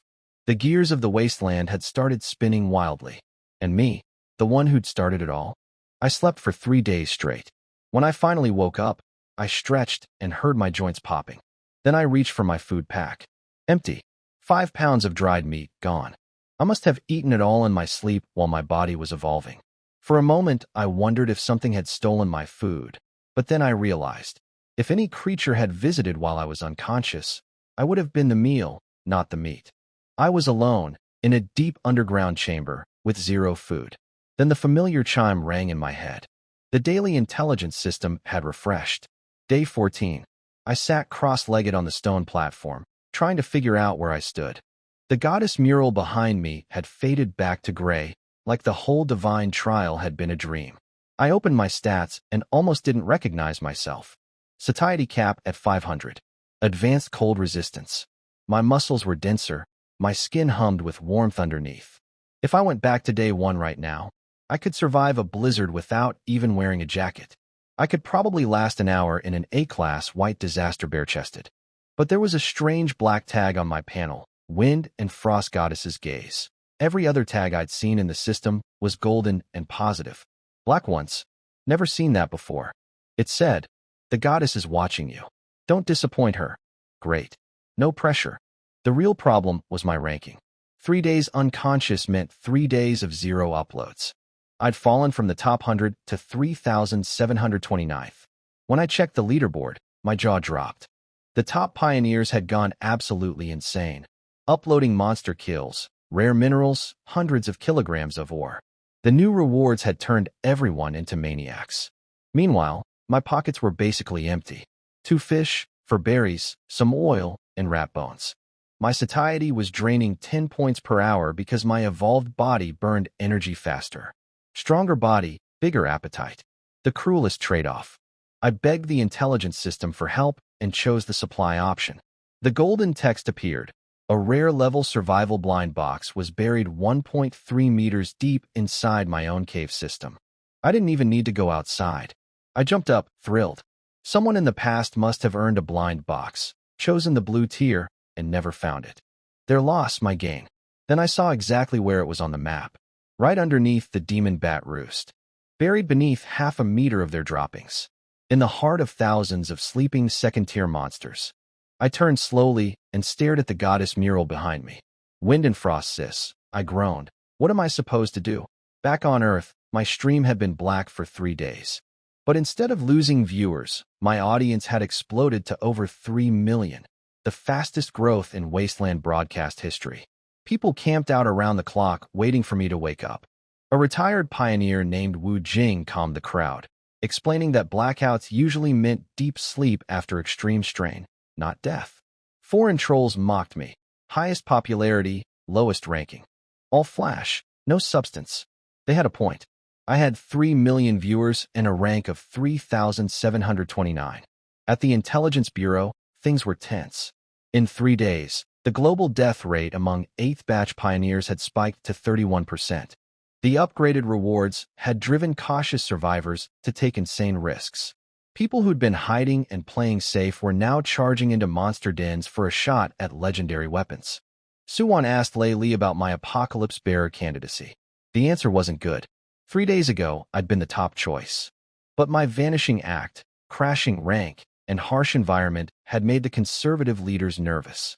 Meanwhile, Mu Shui, Zhao Taizhu, and the other seed-level pioneers had all broken through their early struggles and were climbing steadily. The decision was put on hold again. On the international stage, our country was actually doing better than ever. My triggering of Phase 2 had caused rare resource prices to skyrocket 300%. Our other pioneers were leveraging their mineral and herb outputs to trade for massive amounts of basic supplies. The national crisis was easing. Our country's ranking had climbed from 8th back to 5th, re-entering the top tier. The world was moving on. The person who'd kicked open the door to a new era was being forgotten or written off. Then, after 3 days of black screen, the stream flickered to life. I was awake. When my stream came back on, millions of people went crazy. 3 days of black screen had built up so much tension that the chat exploded the moment they saw my face. But then they noticed something different about me. My skin had turned pale like jade, smooth, and almost glowing. My body was leaner, but every muscle was sharply defined. My eyes looked colder, deeper. The goddess's trial had changed me on the outside, too. At the Intelligence Bureau, Suwon concluded that the divine trial had boosted my physical abilities beyond even seed-level pioneers. "Morning, everyone," I said calmly. "I'm going back into the Bat Cave today. Misery loves company. If I had to deal with this, at least millions of people could suffer with me." I climbed back up through the tunnels. The ammonia stink grew thicker with every step. Red danger trails covered the ceiling above me. After a few hours, I was standing at the entrance to the Demon Bat Roost. The green dot on my map pulsed right in the middle of it, buried under a meter of filth on the right side of the cave. Some unlucky pioneer must have earned this blind box and had it airdropped somewhere on the tundra. A hunting bat probably snatched it and carried it home like a toy. I studied the terrain from behind a rock. Left wall was too steep. I'd slip and make noise. The center was the thickest pile of droppings. I'd sink in. The only path was along the right wall, picking my way across a ridge of bones. I moved like a ghost. Above me, thousands of eagle-sized monsters hung upside down, grinding their teeth in their sleep. Below me was a swamp of bones and waste. One wrong step, and I was dead. The viewers barely breathed. Most of them thought I was just looking for a way through the cave. They had no idea I was heading straight for the worst spot. I reached the white mound where the box was buried. I didn't swing the shovel. That would have been way too loud. Instead, I crouched down and slowly, carefully pushed the blade into that warm, sticky gray mess, peeling it away layer by layer. I kept telling myself these were valuable resources. Fertilizer. Strategic materials. Definitely not the most disgusting thing I'd ever touched. Definitely not. Inch by inch. Then my shovel tapped something solid. I brushed away the last layer of filth and blue light bloomed in the darkness. A rare-level survival blind box. I grabbed the heavy metal case, hugged it to my chest, and moved out without looking back. Silent the whole way. In and out like a phantom. The chat lost their minds. Someone joked that the bats must have felt a breeze and wondered what just zoomed past. Others called it the smoothest heist in wasteland history. 90% of the new viewers were completely confused. They hadn't even seen the box until I was already running with it. A few hours later, I was back in my warm main hall.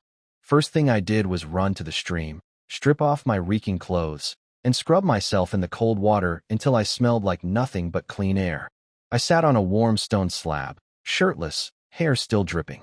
In front of me sat the washed blue metal box, dented and chewed up from the bats trying to open it, but still sealed tight.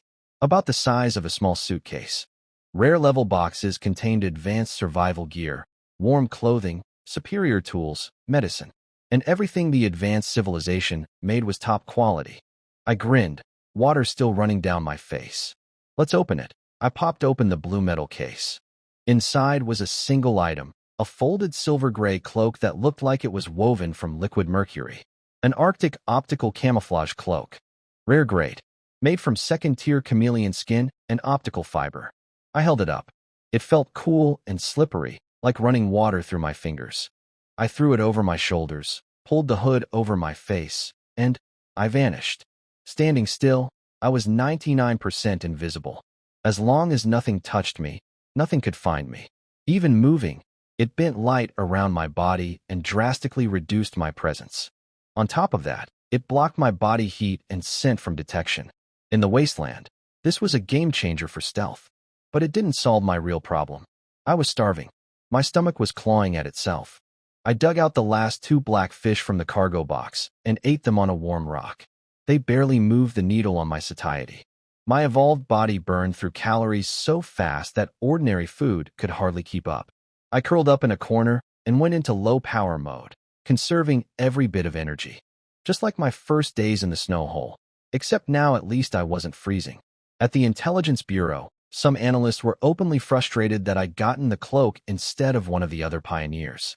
They said Zhao Taizhu could have used it to assassinate that poisonous spider in his jungle, or Mu Shui could explore deep mines without danger. On me, stuck in an ice cave with bats overhead, they considered it wasted. Suan pushed back. She said it was too early to judge, and that the Black Goddess tag on my profile might bring unexpected advantages. But nobody was really listening. At the highest-level strategy meeting, the leaders debated who should become the apocalypse bearer. One faction pushed for Mu Shui, stable resource production, industrial-grade minerals, perfect for building a base. The military wanted Zhao Taizhu, a special forces veteran who could fight his way through anything with the right weapon. Someone in the corner quietly asked, "What about Lenin?" The military representative shook his head. He admitted I was tough and had incredible cold resistance, but said my overall combat ability was far below their trained elite. Betting the nation's future on me was too risky. The old commander sighed and made his decision. Lower my priority. Focus evaluation on Mu Shui and Zhao Taizhu. The nation needed a sword that could pierce the sky. Just like that, I was being erased from the strategic map. The person who'd triggered the new era was being set aside. Meanwhile, my family had moved into the capital's special district for pioneer families. It was the safest, most luxurious neighborhood in the entire country. But my parents felt like outsiders. The other residents were families of legendary veterans from earlier batches or old money elites who'd produced famous pioneers of their own. Everyone carried themselves with the confidence of people who'd earned their place. My parents walked around in their brand-new government-issued clothes, feeling completely out of place.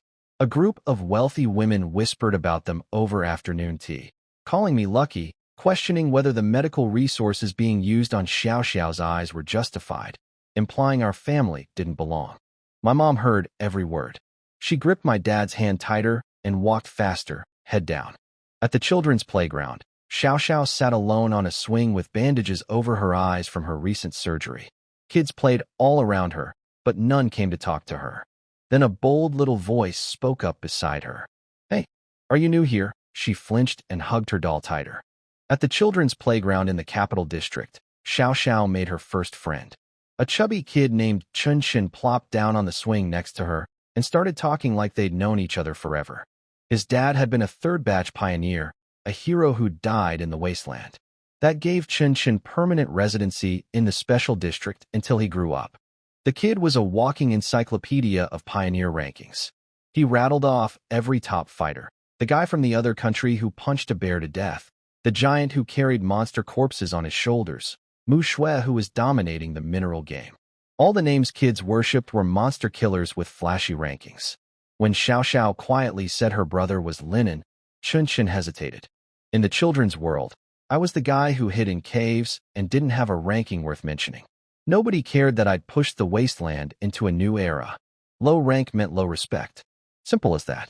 Xiao Xiao sensed his pause and jumped to my defense. He can catch silverfish. He just can't go outside because of the weather. Chen Chen looked at her earnest face and made a decision. He leaned in close and whispered, "I'll tell you a secret. Besides Mu Shui, your brother is actually the coolest one. Two kids that nobody else wanted to play with, sitting on swings in the sunshine, agreeing that I was worth believing in." Back in the wasteland, day 21. My food was completely gone. But worse than the hunger was what was happening inside my head. Every time I slept, the goddess's empty eyes left echoes in my mind. Still, I could feel the effect weakening. Almost done. My intelligence points had quietly stacked up to 10 during the days I'd been unable to use them. And according to my environment data, the blizzard would weaken in 3 more days. Once it did, my advanced cold resistance would let me go outside and hunt. 3 more days of starving. I could handle that. But that night, I fell into the deepest dream I'd ever had. There was no ground, no sky, just an infinite blizzard. Cold beyond anything I'd experienced. My advanced resistance meant nothing here. My soul itself was freezing, cracking apart piece by piece. Through the storm, I saw her. Not floating eyes this time, but a figure. A back turned to me. She wore a robe woven from aurora light and blizzard snow, walking barefoot through empty space.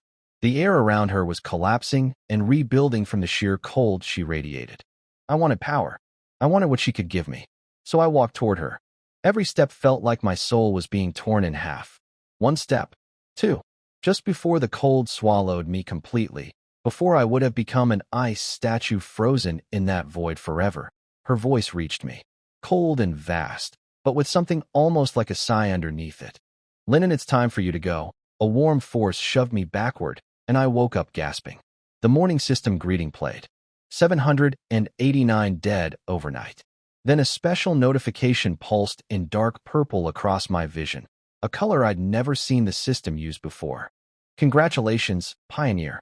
You have obtained a rare ability, Divine Gaze." I shot up from the stone slab, gasping. The black tag was gone.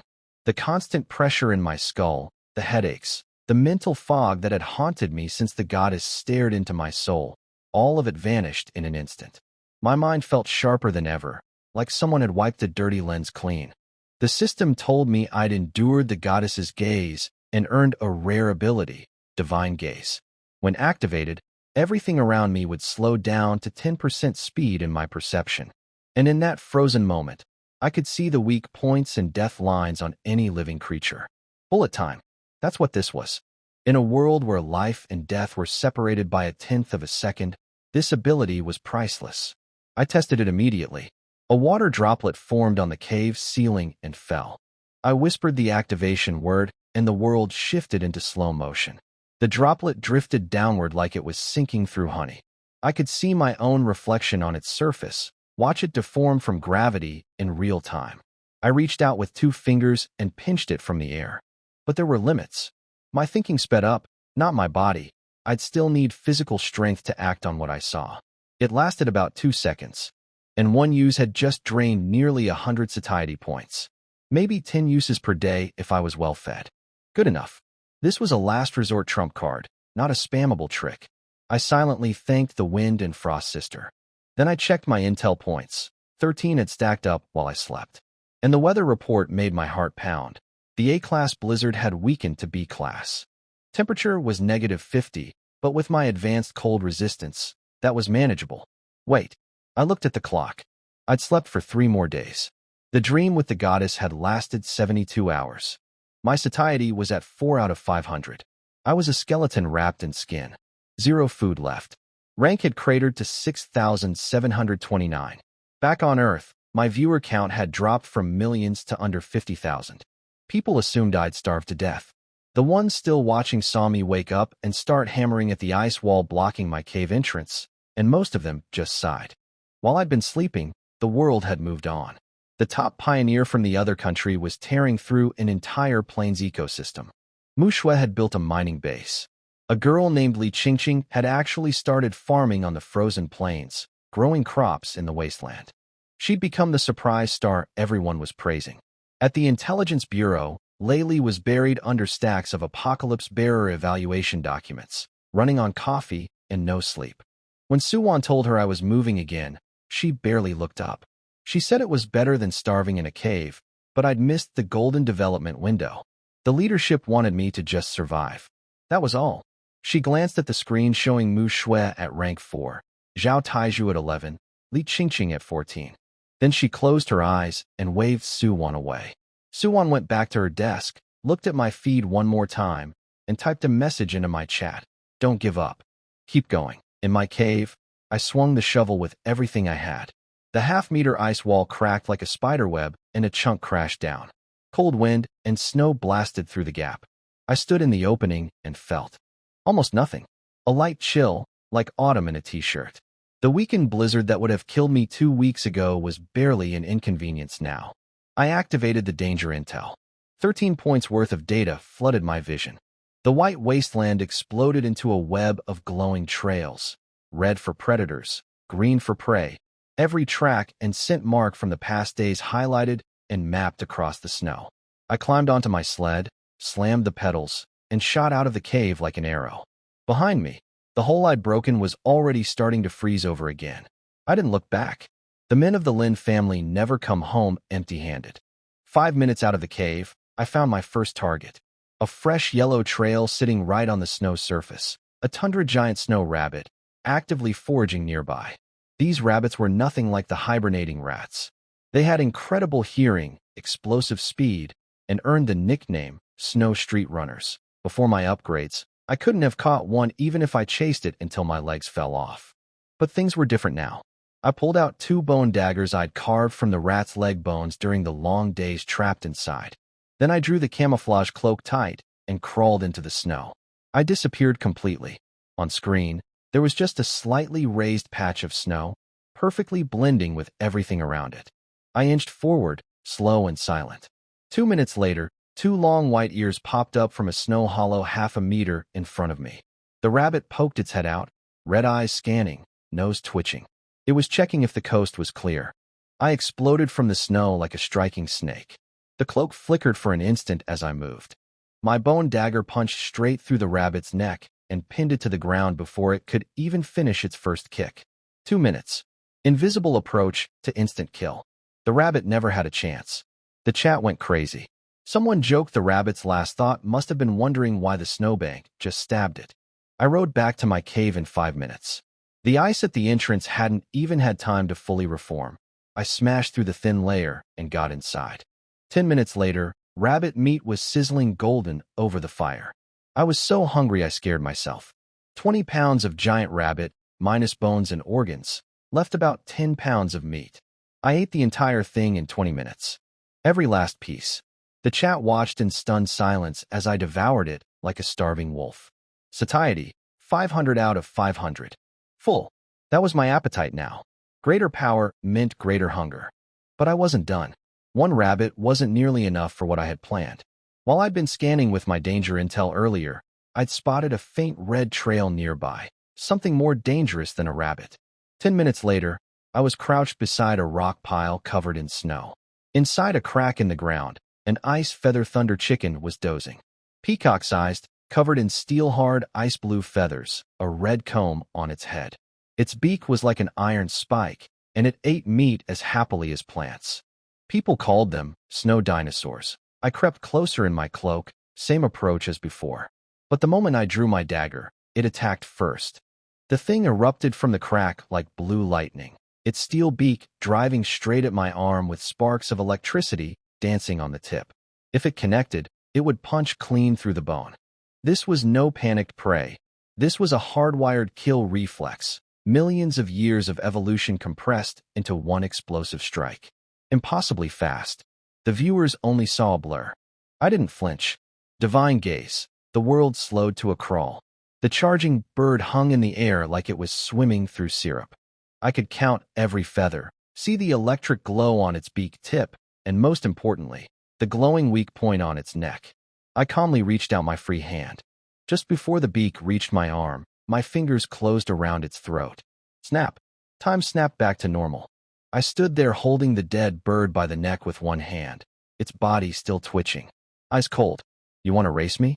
Try again in your next life. The chat went absolutely nuclear. People couldn't even process what they'd just seen. 1 second the bird was attacking at impossible speed, the next I was holding its corpse like picking up a toy. Someone said they blinked and missed the whole thing. That was divine gaze. 2 seconds of God mode perception, just long enough to turn a death sentence into a casual grab. I tossed the dead thunder chicken into the cargo box and kept moving. With danger intel showing me every trail and the camouflage cloak making me invisible, the eternal winter tundra had become my personal buffet. The routine was beautifully simple. Spot a yellow trail on my vision. Drive over. Park. Throw on the cloak. Disappear into the snow. Wait. Strike. Done. Snow wrap burrow. 2 minutes. 1 clean shovel strike to the head. A hidden berry bush. Quick stop. Grab everything, move on. Another rabbit den. Same approach, same result. By the end of the afternoon, my cargo box was packed full. 3 giant snow rabbits, 2 snow rats, 1 thunder chicken, 18 ice blueberries, and 2 ice hazelnuts. Any pioneer on Earth would kill for a haul like this. The viewers went from shocked to numb to jealous over the course of the day. Someone complained I was basically cheating. Another asked how I kept finding prey when the camera showed nothing but empty snow. The answer was simple. If they could see what I saw, they'd be pioneers themselves. When the upload timer hit 5 minutes, I thought it over. The thunder chicken and berries were too valuable to give up. I needed those for my own body. The rats would become oil and fuel. But the 3 rabbits? Those I could spare. I pressed my hand down on them. Upload. 10,000 times multiplier. 30,000 snow rabbits delivered to my country. The chat erupted. People noticed something else too. My single-day upload had cracked the top 10 globally. And I'd done it from the deadliest zone on the map, while everyone above me was lounging in tropical forests and fertile plains. But when I checked my overall ranking, I was only at 4,108. Too many missed days. Everyone else had been grinding non-stop while I slept through a goddess trial and starved in a cave. The competition was insane. Pioneers were starving themselves to upload more food, fighting monsters they had no business fighting. Some even dying from exhaustion, trying to climb the ranks before the apocalypse deadline. I wasn't discouraged. I'd started late, lost over a week to sleep and starvation. But now I had a legendary vehicle, a stealth cloak, divine gaze, advanced cold resistance, and 13 intel points saved up. If I kept this pace, the top 10 was absolutely possible. At the highest strategy meeting that night, the leaders were still arguing about who should be the apocalypse bearer. Mu Shui for her stable mining output, Zhao Taizhu for his combat ability, or Li Qingqing for her farming potential.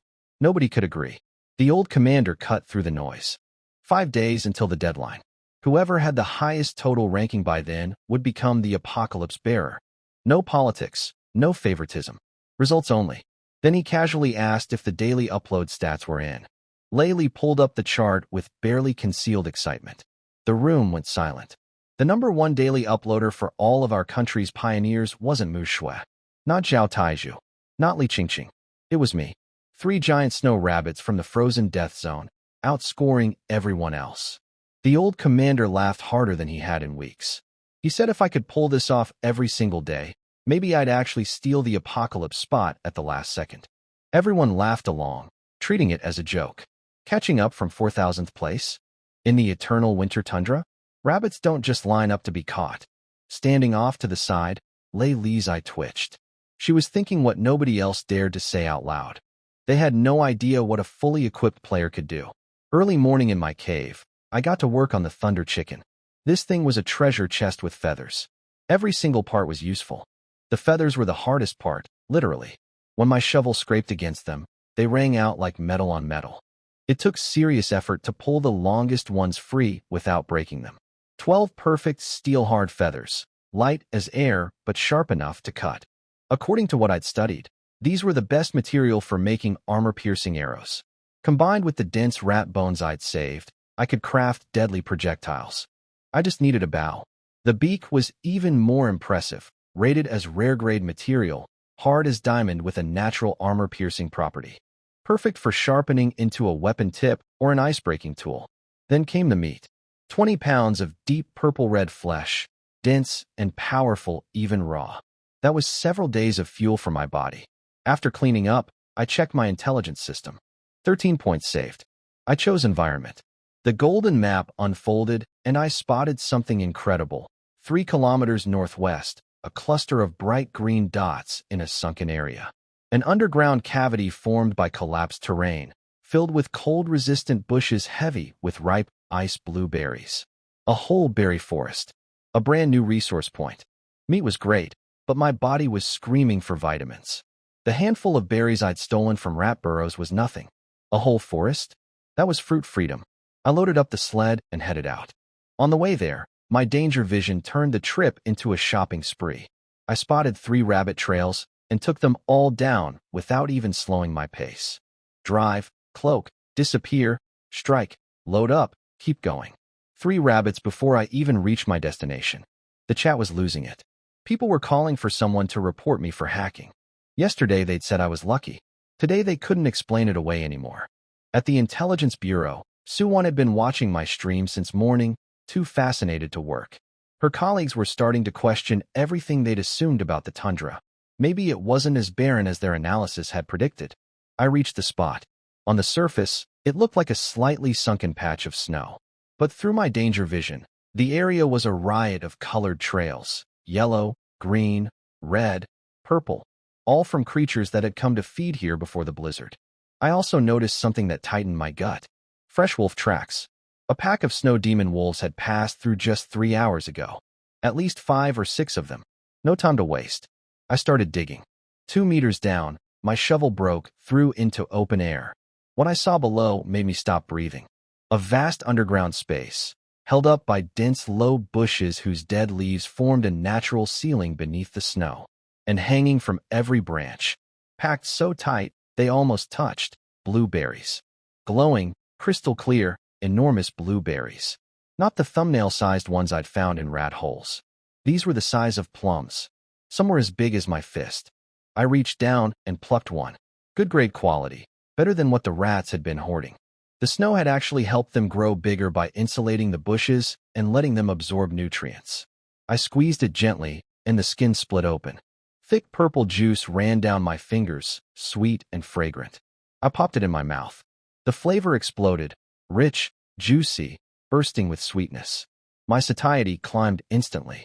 I looked out across that underground forest of blue fruit stretching in every direction and screamed inside my head. I'm rich. The berries filled the screen, and the chat lost their minds.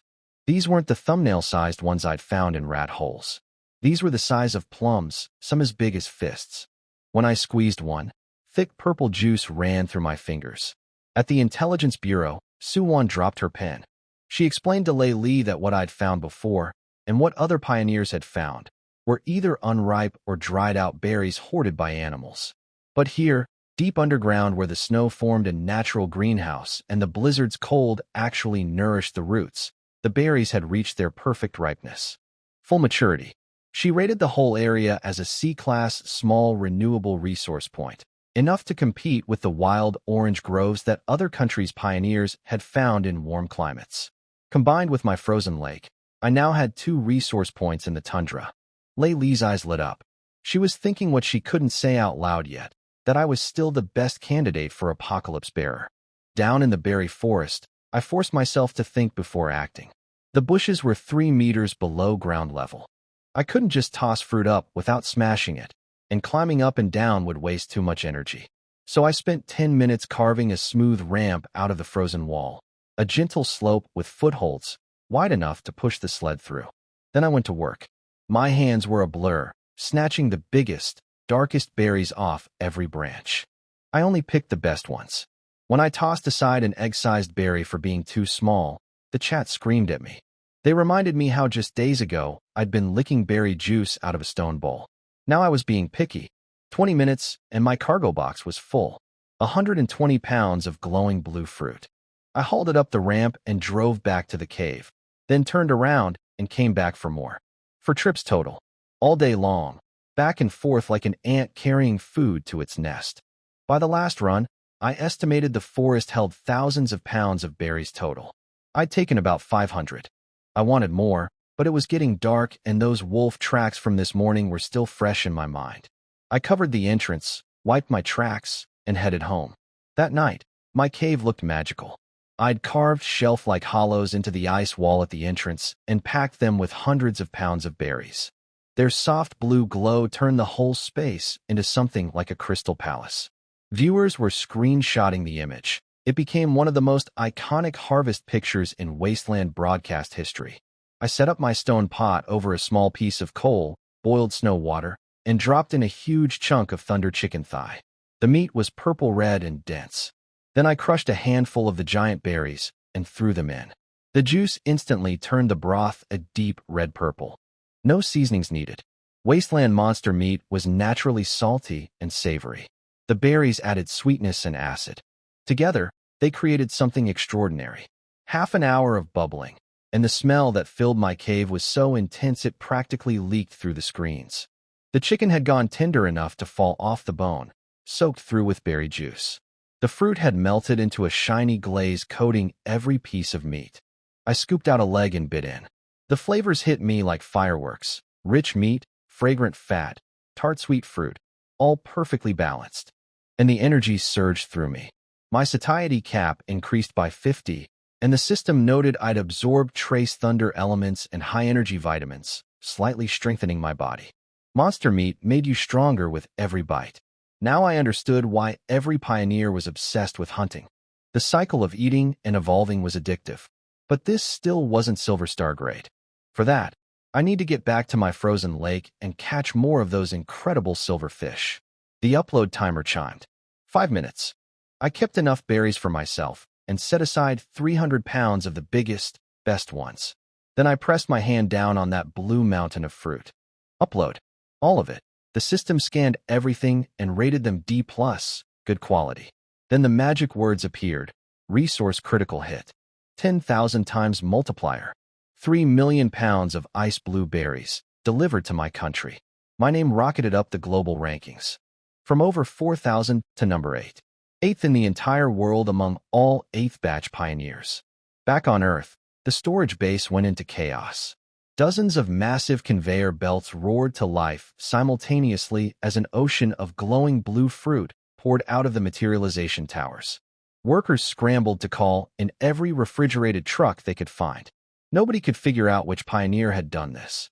At the strategy meeting, Laylee burst through the door to deliver the news, then stopped dead. The room was quiet.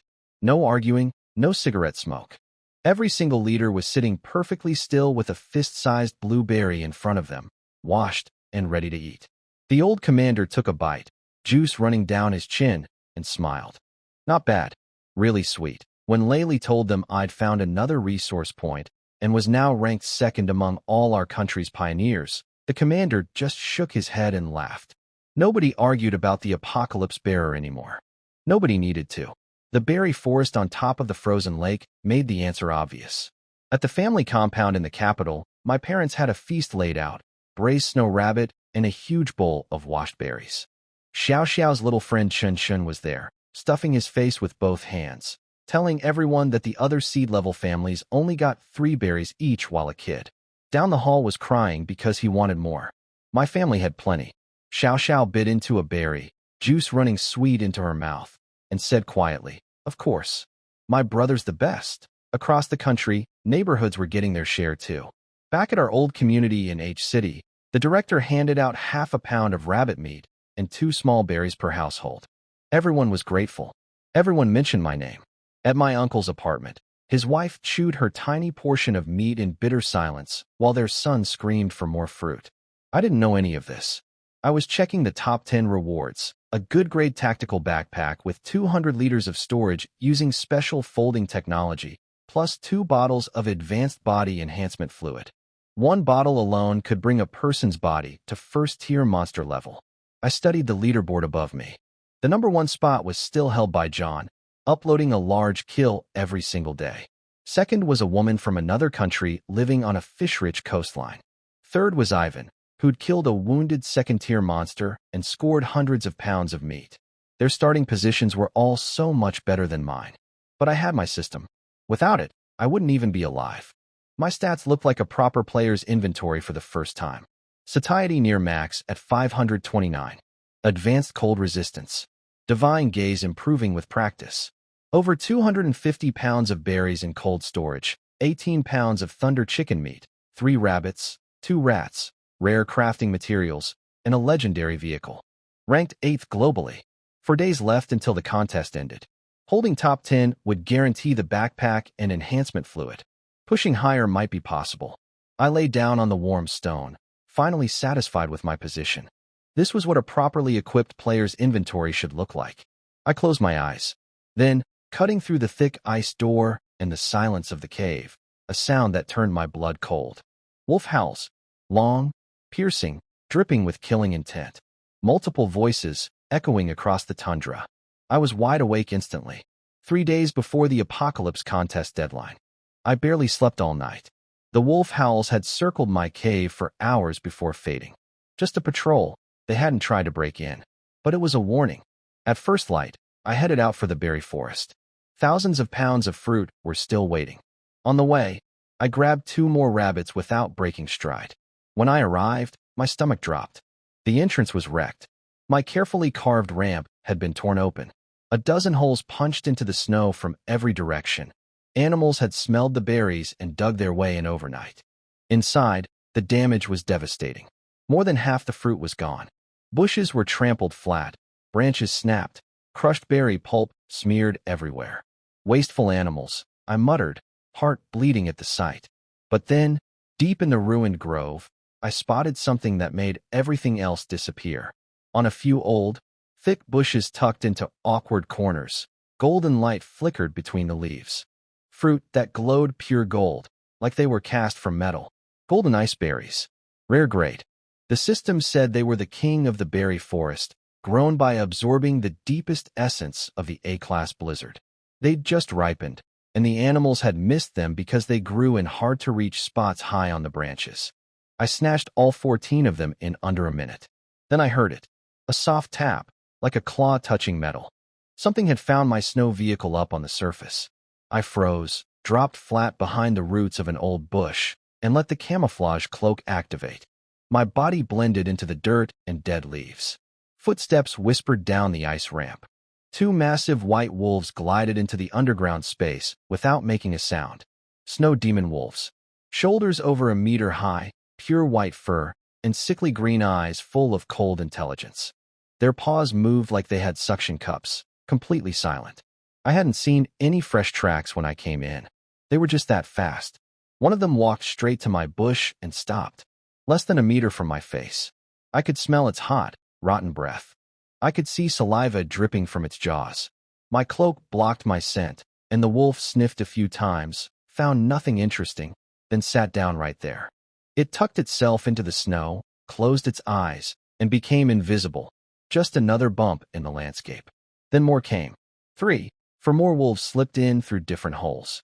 Each one picked a corner with good sight lines, buried itself in the snow, and went still. Only their green eyes stayed open, watching. A perfect ambush formation. They weren't hunting me. They were setting a trap for whatever came to eat the berries next. But I was right in the middle of it. The chat was terrified. People counted the wolves. The number kept climbing. Someone calculated that escape probability dropped to nearly 0 with more than 2 wolves present. By the end, there were at least 15 hidden around me. I didn't panic. I'd already figured out what they were doing. They were patient hunters, and so was I. The cloak was working. As long as I didn't move, I was invisible. 10 hours I stayed curled in that position. My thigh muscles cramped. Cold seeped through the ground into my bones. I controlled my breathing to 3 breaths per minute. The viewers stayed with me the entire time, watching a motionless screen, terrified that any second the wolves would find me. When the upload timer chimed in my head, I carefully pressed one of the golden berries and whispered the upload command. It wasn't because I thought I was about to die. It was because the thing was so heavy it was making my hand go numb. Still curled up among the wolves, I uploaded 1 golden berry. 10,000 times multiplier. 10,000 rare golden berries delivered to my country. My rank jumped to 6th globally.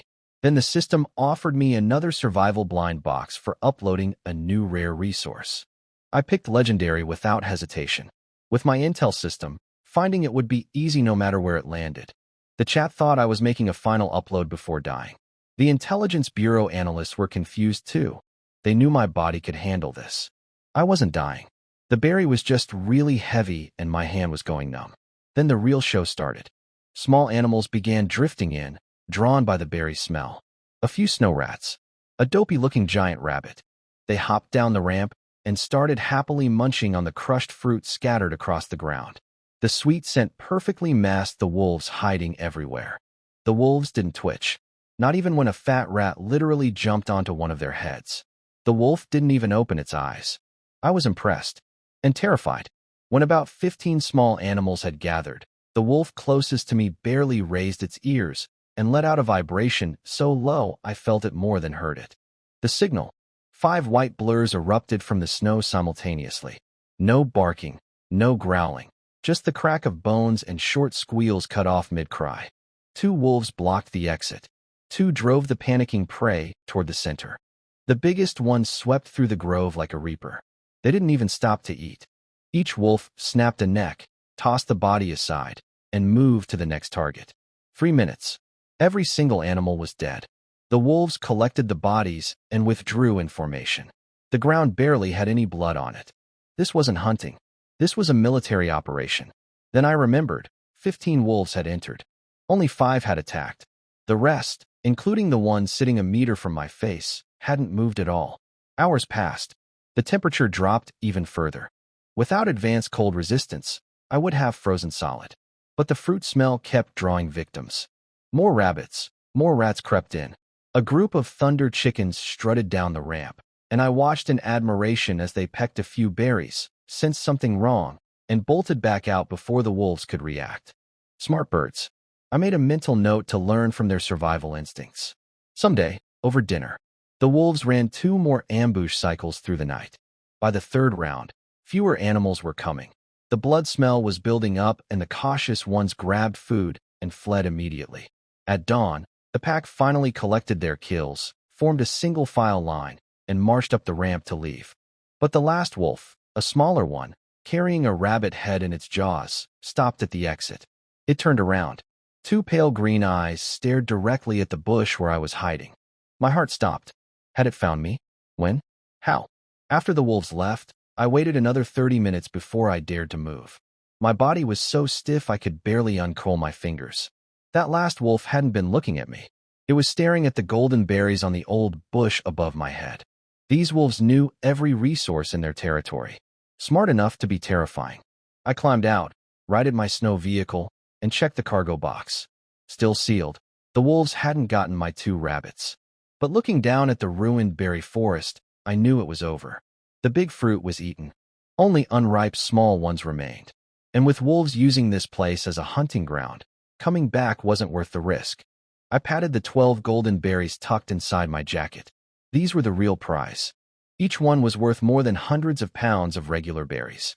Rare-grade resources were the key ingredient for making Silver Star food, the kind that actually pushed human evolution forward. 1 golden berry could do what 100 pounds of blueberries couldn't. On the ride home, my mood darkened. The green wolf trails in my danger vision had spread everywhere. They weren't just patrolling anymore. Their tracks covered the entire safe zone within 10 kilometers like a giant net. Something had changed in their behavior. I couldn't afford to be reckless. Back in my cave, the system told me 1,532 pioneers had died overnight. The apocalypse contest deadline was 48 hours away. People were dying in droves trying to climb the rankings at the last minute. At the Intelligence Bureau, Laylee was frustrated.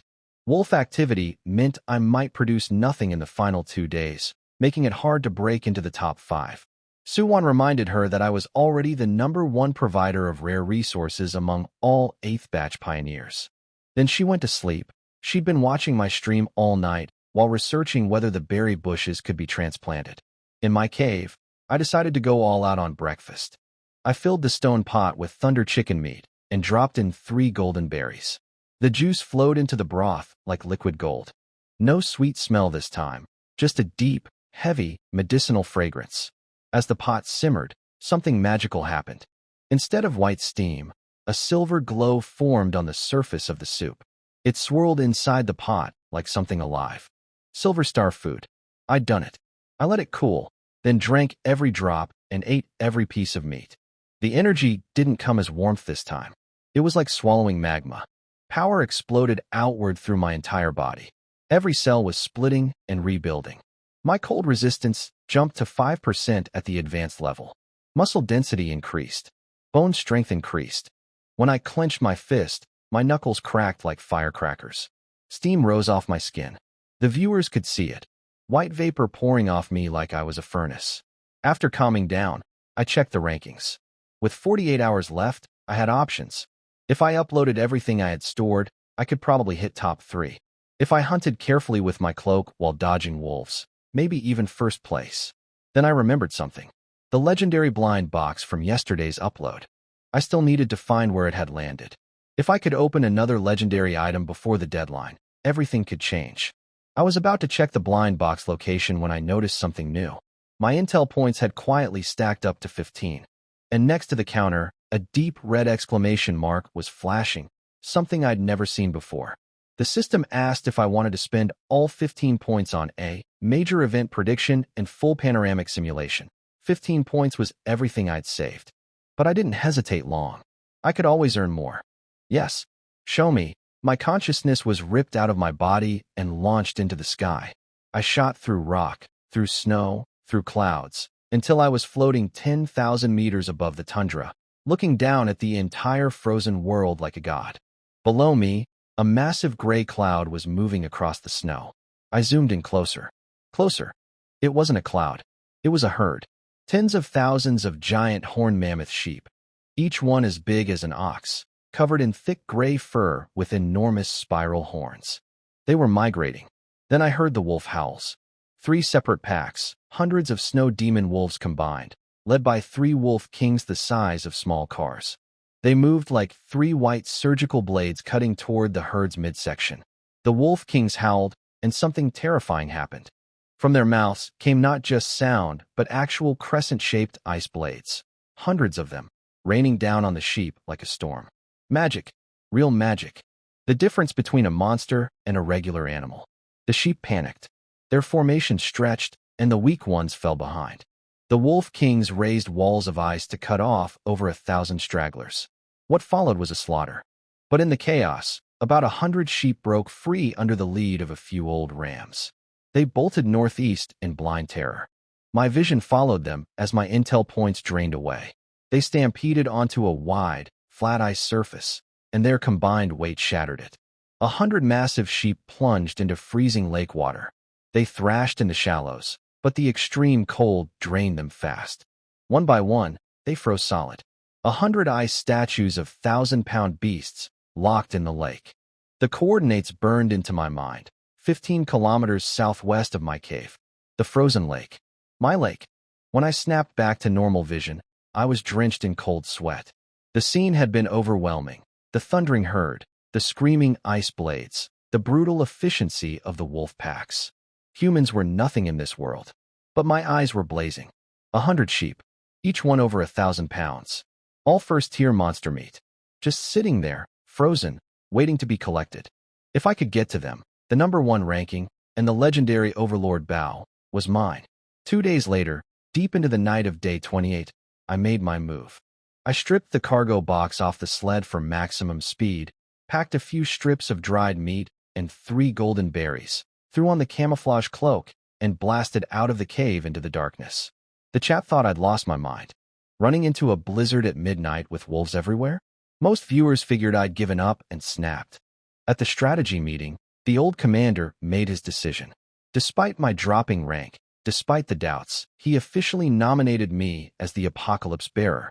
He said my survival instincts and ability to create something from nothing were unmatched. Even if we didn't win first place, the fire burning in the eternal winter tundra had to be protected. Over 7 previous batches, our country had sent over 10,000 pioneers into the tundra. Not a single one had survived. I was the only flame still burning. Lei Li, who'd been fighting for me behind the scenes for weeks, finally allowed herself a tear. Then she typed a message into my chat. Don't be reckless. Staying alive matters more than anything. I didn't see it. I was lying flat on my sled, cutting through the midnight storm like a ghost. No cargo, no weight, just pure speed. The camouflage cloak made me invisible. The silver sled blended with the snow. My danger vision mapped every wolf trail in the dark. I was a phantom in a death zone. By dawn, I'd reach the frozen lake. And those 100 sheep would make me number one. I pushed the pedals harder and grinned into the wind. Full speed ahead. While I was racing through the blizzard, the whole world was in chaos. The advanced civilization changed the rules. Instead of a 5-minute upload window, we now had until midnight. A full day to upload anything, anywhere. The announcement sent every pioneer into overdrive. Across the wasteland, everyone was making their final moves. Zhao Taizhu, our Special Forces veteran ranked 13th, crawled through mud toward a giant iron-jawed beehive for another dangerous honey raid. He'd seen my rank slipping and decided the old soldiers had to step up. His viewers cried watching him inch toward almost certain death. Li Qingqing, ranked 15th, knelt in her frozen field holding an unripe purple potato. If she harvested everything now, she could crack the top 10. But her crops weren't ready. She chose the long game, put the potato back, and whispered my name. Linen, it's up to you. Mu Shui, ranked 6th and still our country's top seed, stood at the edge of a pit trap she'd dug. At the bottom, a peak-level first-tier armored scorpion was thrashing and roaring. 300 pounds of pure monster meat. She had nothing but a mining pick. She brushed the hair from her face, smiled with cold determination, and jumped in. Her chat screamed in terror and admiration. Ivan from another country, ranked 5th, walked into a bear cave and found 2 cubs. He stood there for a moment, looking at their confused little faces. Then he apologized and brought down his axe. Second-tier monster meat, even from babies, was too valuable to pass up with his rank at stake. Mel from another country, ranked 2nd, had been grinding day after day collecting shellfish on her frozen island. But shellfish scored low.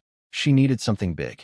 She took a deep breath and dove into the freezing ocean, targeting a massive ice sea demon crab lurking on the bottom. And Little John, ranked 1st, sat shirtless on a pile of 10 monster corpses in his warm cave, eating raw meat and laughing. He'd already hunted everything nearby. He was just going to sit there and watch everyone else struggle. He'd forgotten my name entirely. A few 100 pounds of fruit? Nothing compared to his thousands of pounds of monster kills. He was untouchable, or so he believed. At the international level, the allied nations had been arguing about resource sharing. One country's leader demanded more because their pioneer had finally recovered from eating hallucinogenic fruit and found a plant resource point. The lead country's general blew cigar smoke and calmly pointed out that I still had unstirred reserves. If their pioneer pushed too hard, I'd upload everything to protect my ranking. The argument died when the rule change announcement interrupted the meeting. Suddenly, everyone's calculations were different. A full day of uploads meant resource point pioneers could harvest and upload continuously. The meeting ended in a rush as every nation scrambled to contact their teams. None of them were thinking about me. I was ranked 9th and falling. 2 quiet days in my cave had made everyone write me off. But at our highest strategy meeting, the old commander made his final decision. Despite my dropping rank, despite every argument for Mu Shui or Zhao Taizhu, he chose me as the apocalypse bearer. He said my survival intelligence and ability to create miracles from nothing were unmatched.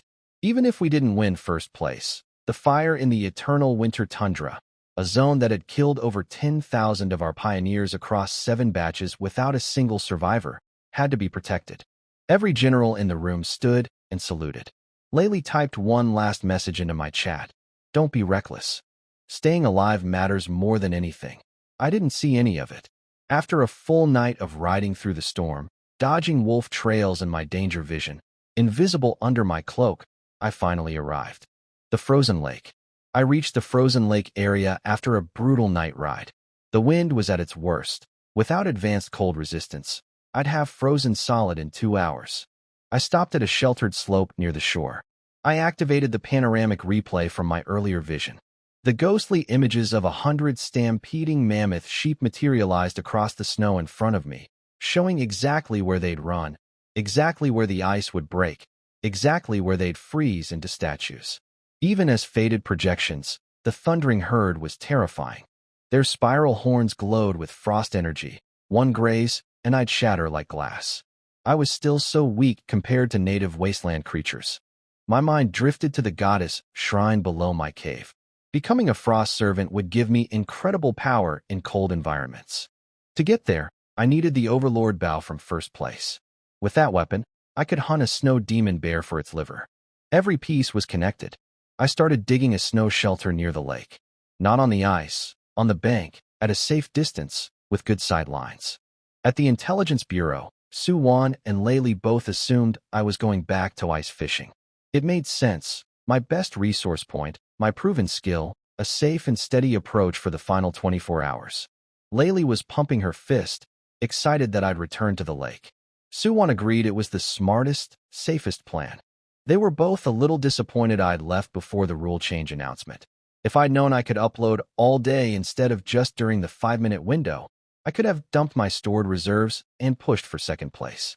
Meanwhile on Earth, a global broadcast center was covering the final day. The host reported shocking news. The 4th-ranked pioneer had just died, falling off a cliff while trying to steal monster eggs. Rank 4, gone in an instant. The brutality of last-day desperation laid bare for billions to see. The host covered every major pioneer's moves. Mu Shui had jumped into her own pit trap to fight a peak first-tier armored scorpion with nothing but a mining pick. Zhao Taiju was crawling through mud toward giant killer bees for a second honey raid. Li Qingqing chose to protect her unripe crops instead of harvesting early for ranking points. She whispered my name and said it was up to me now. In other countries, Mel dove into freezing ocean water to fight a giant crab. Ivan killed bear cubs because he couldn't afford to leave any meat behind. And Little John, still number 1, sat on his pile of monster corpses eating raw meat and laughing at everyone struggling below him. When the broadcast turned to me, a balding expert analyzed my strategy, returning to the frozen lake for ice fishing. Smart, safe, steady. A classic move from the man who'd invented shovel fishing. The international audience nodded along. Some called me cunning. Others praised my consistency. Everyone, the Intelligence Bureau, the global analysts, millions of viewers, was absolutely certain I was going to fish. They were all wrong. I wasn't here to fish. I was here to collect 100 frozen mammoth sheep worth thousands of pounds of first-tier monster meat, sitting right there in the ice, waiting for me. Fishing? In this weather? Please. Scavenging was always my true specialty. The intelligence system chimed. Daily info refreshed. I saved my daily intel point instead of using it. Then I crawled into my snow shelter, ate some dried meat, and went to sleep. Everyone on Earth thought I was going ice fishing. The international experts analyzed my brilliant strategy of returning to the frozen lake for a final fishing push. My country's viewers calmed down, convinced I was playing it smart and safe. Even the Intelligence Bureau assumed I was going to fish. Meanwhile, at the family compound, Xiao Xiao and Qin Shun had gathered a bunch of kids to watch my stream. The other children got bored watching me sleep and wanted to switch to a more exciting pioneer's feed. Chun Chun defended me loudly, insisting I was conserving energy and would catch 10 fish with one swing when I woke up. Xiao Xiao hugged her doll and quietly wondered if I'd really win. I slept for hours. Deep, heavy sleep. The kind that drove everyone watching absolutely crazy. At the Intelligence Bureau, someone shouted that I'd moved, but it was just me stretching, eating some snow and jerky, then crawling right back into the shelter. Su-Wan stared at my motionless feed, unable to figure out what I was waiting for. She worried I might be planning something suicidal, like fighting a snow demon bear. Meanwhile, terrible news kept pouring in about our other pioneers. Zhao Taiju got stung by a giant bee during his second honey raid and went into shock. Mu Shui was still trapped in her pit fighting the armored scorpion, her leg injured, running out of strength. The hours ticked away. 12 hours left. Then 5. The global rankings turned into a bloodbath. A small island nation's pioneer discovered an underwater shellfish treasure and rocketed to 3rd place. And the pioneer from another country who'd been eating hallucinogenic fruit for days had finally stripped his new resource point bare and passed me. I dropped to 11th. Out of the top 10. On the international broadcast, the expert who'd praised my fishing strategy that morning was sweating through his shirt. When the host asked him to explain why I'd done nothing all day, he completely lost it. He started shouting that I'd been screwed by the rule change, that I was top 3 in his heart, and that the advanced civilization's rules were unfair. His microphone was cut, and security dragged him off stage. Foreign trolls had a field day. They called me a coward, a turtle, a has-been. One country's fans declared themselves the light of Asia now that I'd fallen. Gambling sites were paying out to everyone who'd bet against me. 3 hours left on the clock. My stream went dark as night fell over the tundra. In the final second before the screen went black, the camera shook violently. A deep rumble rolled across the frozen earth. The ground shook like something massive was rolling over beneath the earth. I pressed my face against the observation hole of my snow shelter and watched the horizon shatter. A gray tidal wave smashed through the darkness. Tens of thousands of giant horned mammoth sheep, stampeding in blind terror. Behind them, wolf howls and the shriek of ice blade storms cutting through the night. 10 minutes later, exactly as the vision had shown me, about 100 sheep broke away from the herd and came thundering toward the shallow end of my frozen lake. Each one was the size of an ox, their massive spiral horns glowing white with frost energy. They were like runaway tanks, unstoppable. The ice never stood a chance. The combined pounding of hundreds of hooves set up a vibration that cracked the surface wide open. The sheep at the front tried to stop, but the ones behind slammed into them, crushing them forward into the freezing water.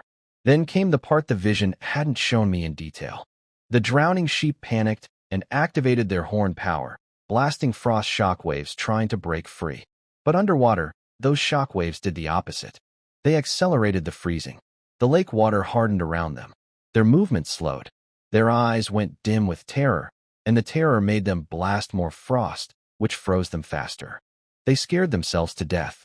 Within minutes, it was over. 100 massive beasts, locked solid in blue ice. A few survivors on the shallow edge staggered away into the dark. Everything else was frozen still. I waited. The fresh ice needed time to harden enough to walk on. While I waited, across the wasteland, the final results were locking in. Zhao Taiju held 8th place, but his left arm had turned black from the beast's sting. He was facing amputation. Mu Shui killed her armored scorpion and uploaded 300 pounds of meat plus a crystal core, securing 5th place. She collapsed in her blood-soaked pit, exhausted. Ivan sat in an empty bear cave wondering how he'd survive next month after giving everything away for 6th place. The small island pioneer named Kaka held 3rd, wishing the sun had stayed up 5 more minutes. Mel barely kept 2nd by uploading every last scrap of her food reserves. And Little John, still 1st, casually tossed another complete monster corpse onto his upload pile just to widen the gap, laughing at everyone below him. An hour passed. The wind died down. Cold moonlight broke through the clouds and lit up the ice. I climbed out of my shelter and stood before the most incredible sight I'd ever seen. Over 100 mammoth sheep frozen in place like statues, their eyes still wide with terror, locked inside blue ice. Nature's most brutal artwork. Each sheep had close to 1,000 pounds of meat on it.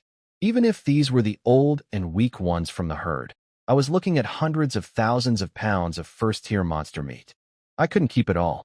I didn't have the means to protect this much from predators. Uploading to my country was the only move. Then I realized something was wrong. The system hadn't given me any acquisition prompts. Either these sheep weren't dead yet, or they weren't unclaimed. I froze. Every hair on my body stood up. I scanned the area. A fresh green trail in my danger vision. A snow demon wolf. Close. My eyes followed the trail to a massive ram ice sculpture nearby. Behind it, 2 pale green eyes were locked onto me.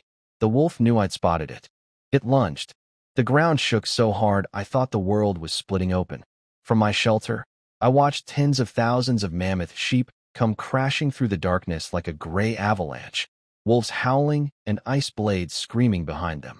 10 minutes later, exactly as predicted, 100 or so sheep broke away and stampeded straight toward the shallow end of my lake. The ice shattered under their combined weight.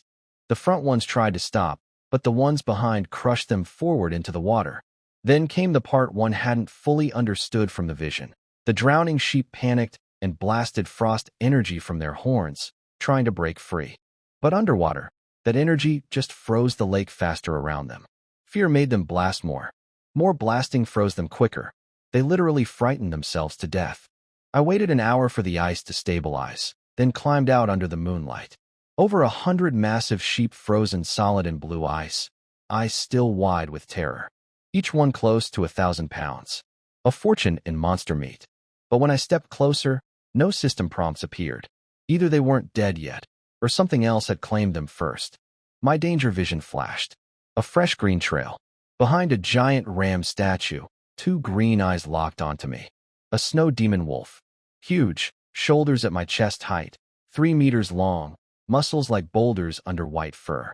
It launched itself at me with jaws wide open, roaring loud enough to split my eardrums.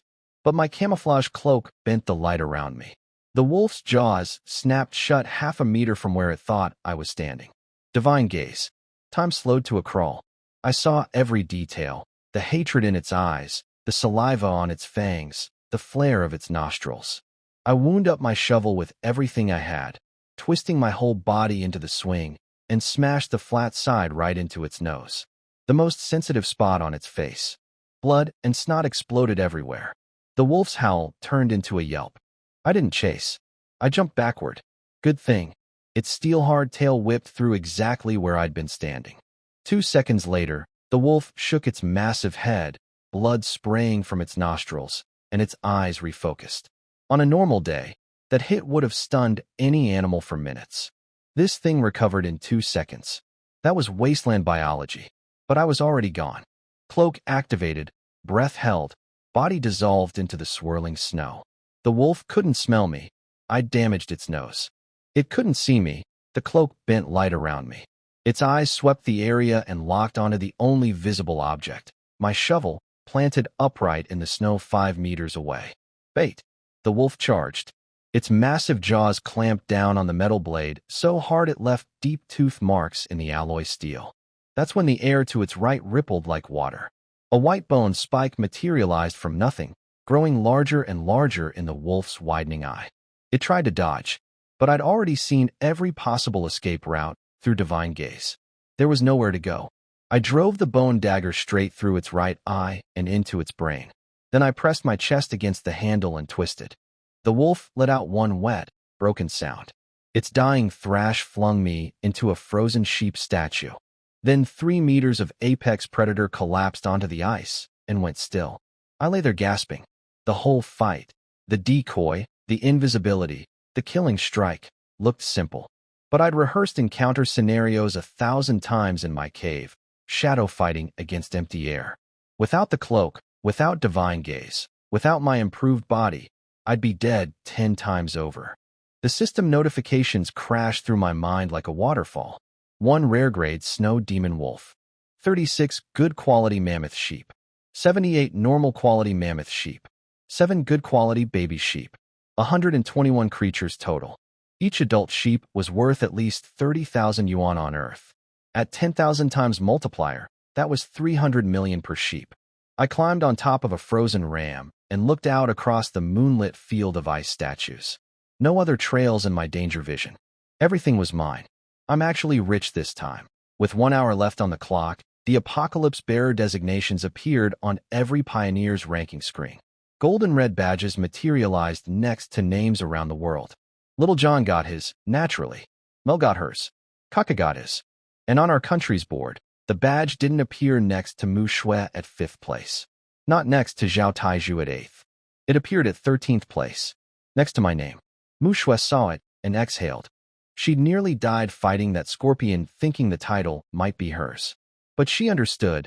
The country had decided to plant roots in the eternal winter tundra. Zhao Taizhu understood too, cradling his blackened arm. The tundra needed its own fire. The pioneer from another country who'd faked his fruit addiction sneered at my low ranking and called our leaders idiots. And across the wasteland, everyone who saw our country's choice had the same confused reaction. Why would they pick the 13th ranked pioneer as their apocalypse bearer? They didn't know what I was standing on. Then I noticed one last thing. Something I hadn't expected at all. Standing among the frozen statues, staring at me with wary eyes, very much alive, a mammoth sheep. Not frozen. Not dead. Just looking at me. How are you not dead?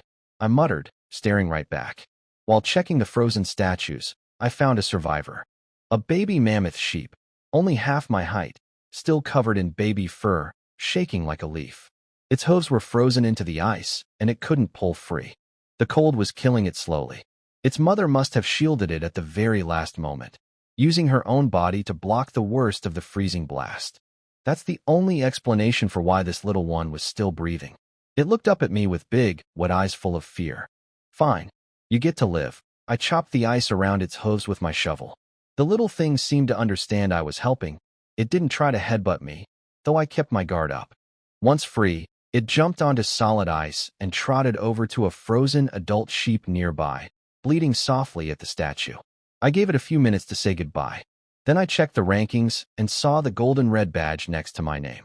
Apocalypse Bearer. I was honestly surprised. My stream had been dark when the sheep arrived, so the leadership hadn't seen any of this. They'd chosen me at 13th place, based purely on what I'd already proven. Say what you want about our leaders, they had vision. Since they'd put their faith in me, the least I could do was deliver. I stood up and looked out across the endless field of frozen giants stretching across the moonlit lake. Each one was a mountain of first-tier monster meat. Upload. Back in the capital, my family was having a quiet evening. Shun had brought a bunch of kids over to watch my stream, but they'd all gotten bored and left when I spent the day sleeping. He was furious, calling them traitors. Xiao, who could finally see again after her surgery, told him it didn't matter whether other kids liked me or not. She just wanted me alive. Then Shin glanced at the screen and let out a scream that nearly gave my parents a heart attack. The Apocalypse Bearer badge was glowing next to my name. He started babbling about how it meant I was the country's chosen one, only one per batch, maximum support level. My parents had no idea what any of it meant. They'd heard of seed level and ace level, but national favorite son level was new to them. My stream exploded to over 100 million viewers, but most were angry and confused. Why me instead of Mu Shui, who'd nearly died killing a monster to reach 5th? Why not Zhao Taiju, who'd almost lost his arm holding 8th? People screamed about corruption and favoritism. My loyal fans fought back, telling the newcomers to shut up and trust the leadership. Nobody outside the top decision-makers could understand the full picture. Then the old commander went on national broadcast. He stood beneath the national emblem and explained everything. He praised Mu Shui's ferocity and Zhao Tieju's sacrifice. Then he said the core reason for choosing me was strategic geography. The eternal winter tundra had killed every single one of our pioneers across 7 previous batches. Over 10,000 people, every one of them hand-picked talent. I was the only person who'd ever taken root there. As long as I lived, I could build a base that would dramatically reduce our death rate in that zone. And I'd already found 2 major resource points that could fuel our country's future. He was wrapping up his speech, saying that although my current rank was 13th, it didn't reflect my true. Then he noticed Lei Li waving frantically from below the stage, pointing at the screen behind him. He turned around. My rank had jumped to 10th. He smoothly adjusted. Not bad. 10th place. And our country now holds 3 spots in the top. Lei Li was waving even harder. The generals were standing up, mouths hanging open, jabbing their fingers at the top of the screen. The commander was getting annoyed. What was wrong with these people? Didn't they know how to keep composure? He smiled at the camera. It seems things are still moving. Let's end here and watch together for Lin N's final ranking. Then he turned to look at the board himself. His mouth slowly fell open. In 5 seconds, I'd climbed to 5th, and my score was still rocketing upward. I walked from statue to statue, pressing my hand against each frozen sheep and whispering, "Upload." One by one, the massive ice sculptures dissolved into golden light and vanished. 10,000 points. 20,000. 30,000. My score climbed like a rocket with every sheep I sent home. At the Global Broadcast Center, the host literally jumped out of her chair screaming. The expert they'd dragged away earlier was hauled back on stage, his clothes wrinkled and his hair a mess, shouting, "I told you so." He guessed I'd found a group of frozen sheep, but couldn't explain how. Nobody could. Little John noticed the change first. He'd been lounging on his throne of monster corpses, enjoying being number 1. When he saw me hit 2nd place with 34,000 points, he dragged out a fire pig and uploaded it. 6,000 more points. Problem solved. Then my score jumped to 44,000. 500 points behind him. His smile disappeared. He frantically uploaded 2 more monsters. 12,000 more points. My score kept climbing. Steady. Relentless. He panicked.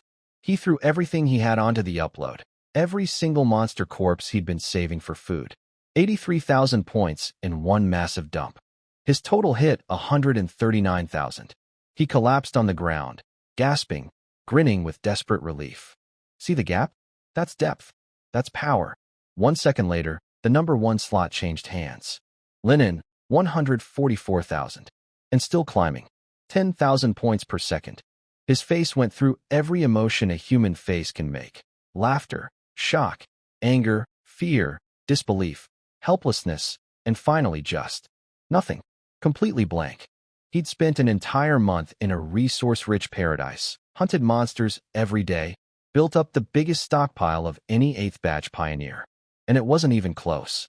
I kept walking through my frozen gallery, touching sheep after sheep. The baby mammoth trotted behind me, tilting its head, watching its relatives dissolve into light. Stop following me, I told it. Your people have all ascended. Bah. Mel, rank 3rd now, spat out her water when she checked my score. 300,000. Then 500,000. She couldn't comprehend the numbers anymore. Cock-a-dove underwater to calm himself down. Came up for air, saw the score, and immediately sank back under. He thought the system was broken. Ivan calculated that if he could eat all this meat himself, he'd reach 3rd-tier monster strength. Then he lost all composure when my score passed 600,000. Mu Shui, climbing out of her blood-soaked pit with torn wounds, looked at the board and smiled. So this is what an apocalypse bearer looks like.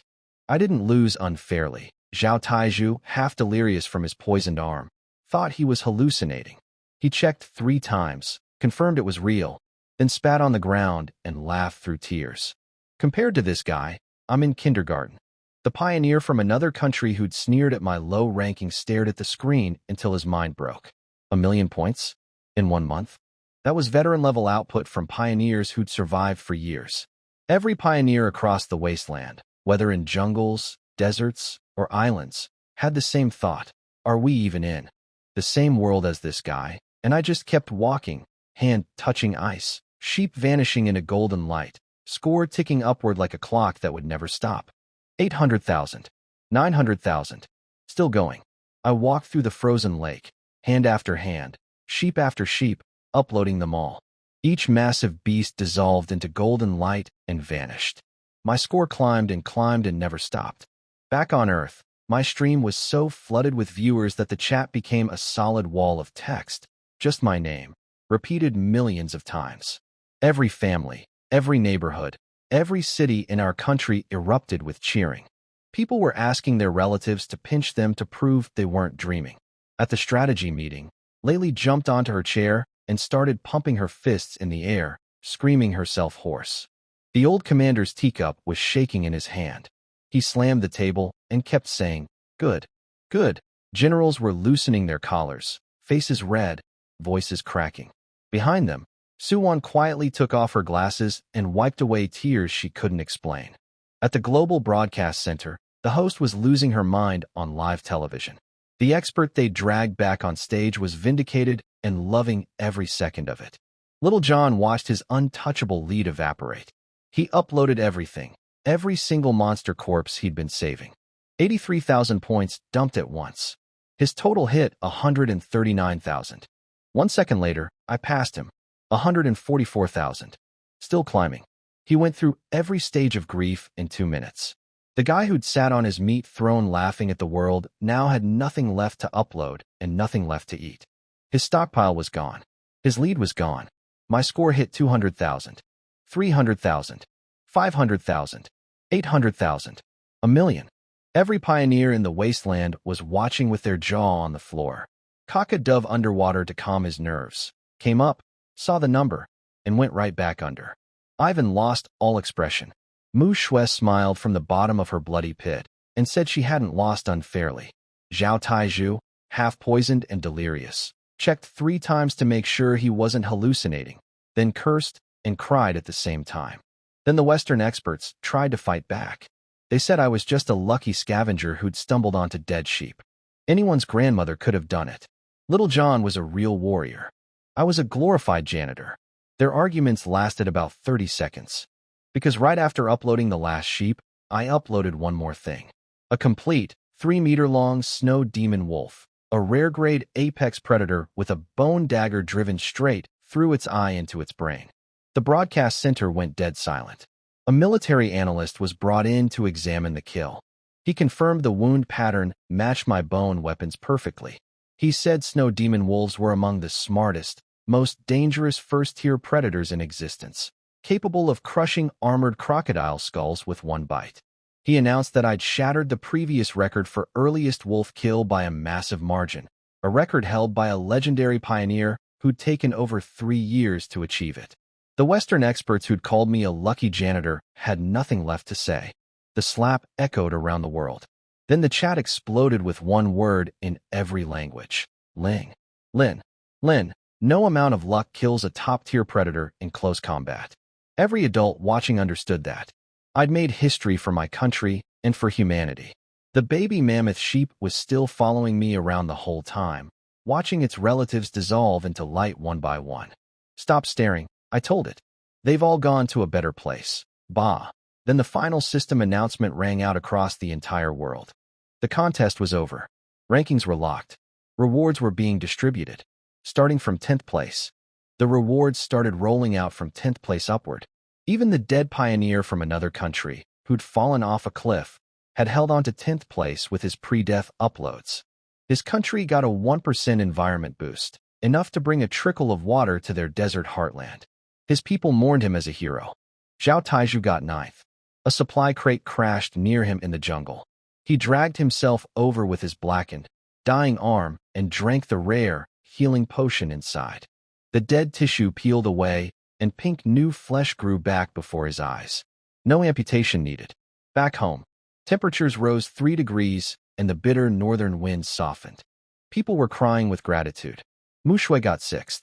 A legendary healing potion for her torn-up body, plus a 5% environment boost. Our country was warming up fast. When they announced 3rd place, Mel got an amphibious vehicle, legendary grade.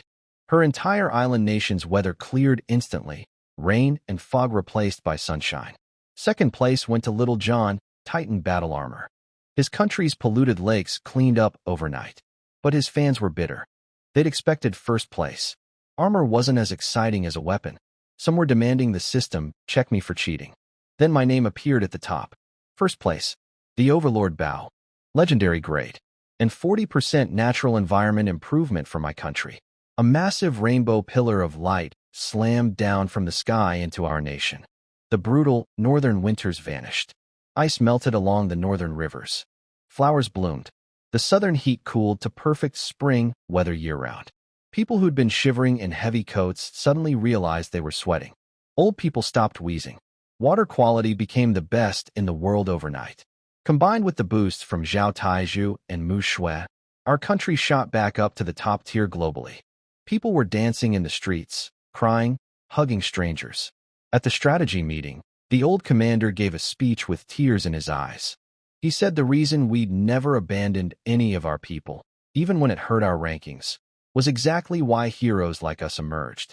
Patience and principle had finally paid off. The Overlord Bow was exactly what I needed. With a legendary ranged weapon, I could hunt the snow demon bear for its liver and complete the frost servant ritual. Everything was connecting, but the system wasn't done.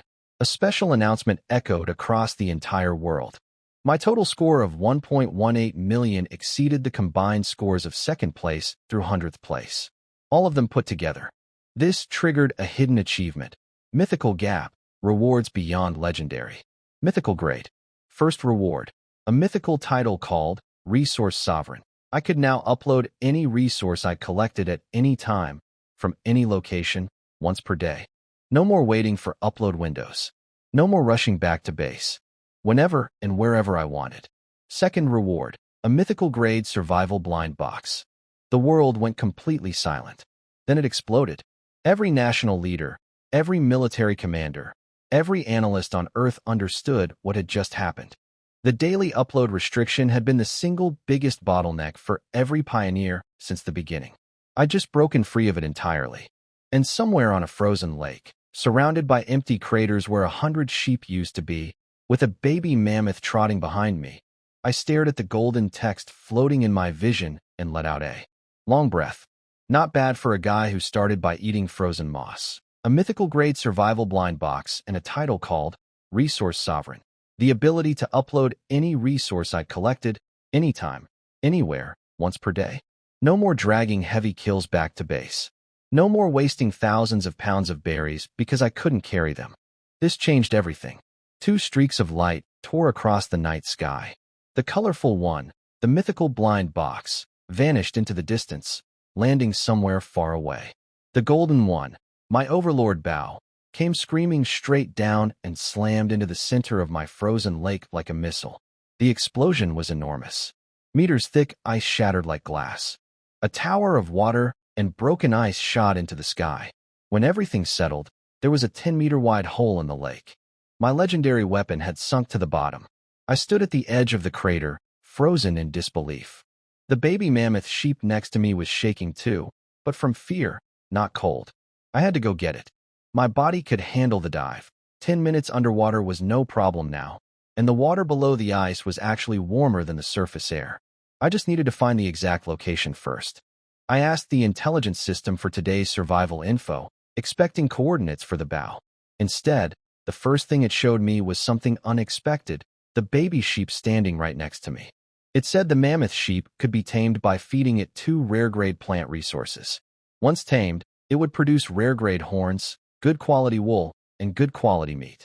The bow's coordinates came second, 17 meters down, at the bottom of the lake. Right where it crashed. I looked at the sheep. The sheep looked at me. We were both standing at the edge of the giant hole. 2.5 seconds of hesitation. Then I decided the bow could wait a few minutes. I pulled out 2 golden berries, rare-grade resources that could make Silver Star food, worth an incredible amount. It physically hurt to give them away. But if I could tame this animal, I'd have a beast of burden, a wool source, and eventually. Well, I try not to think about the meat part. Not yet. This was basically unlocking the animal husbandry tech tree. You want these? The sheep's eyes lit up like lanterns. It lunged forward, tongue out, and swallowed both berries in one gulp. The transformation was instant. Its dirty baby fur fell off in clumps, replaced by thick, luxurious wool. Its body swelled from half my height to the size of a small donkey. And on its head, a golden pattern traced itself across the growing horn. The same kind of marking I'd seen on the lead rams during the stampede vision. A potential herd leader. Mine. I scratched its back. The wool was incredibly soft. Then I tried climbing on. We both crashed onto the ice immediately. Too scrawny, I concluded. You're pulling the sled from now on. Your name is Little Pull. Bah, Little Pull. Watch the clothes. I'm going down. I stripped naked, took a deep breath, and dove into the black water. The cold never came. Below the ice, the water sat right around 0 degrees. With my advanced cold resistance, it felt like jumping into a warm bath on a winter night. I'd been suffering on the surface in -60, while a pool of relative comfort existed right beneath my feet this whole time. As I dove deeper, all light vanished. Total blackness. But my danger vision activated automatically, an underwater mode I'd never seen before. A blue sonar-like radar map spread across my vision, showing everything around me in glowing dots. Yellow dots, harmless small fish. Occasional dark red clusters, larger predatory species. And deep near the rocky bottom, several brilliant golden streaks moving slowly through the crevices. Ice silver pillarfish, the rare ones that boosted physical abilities. There was an entire population of them living in the deep water, invisible to anyone without my system. I'd only ever caught them through the ice hole. Down here, they were everywhere. I forced myself to ignore them. The urge to grab one bare-handed was overwhelming, but I had a mission. Following the green coordinate on my map, I swam toward the muddy lake bottom, toward my overlord bow.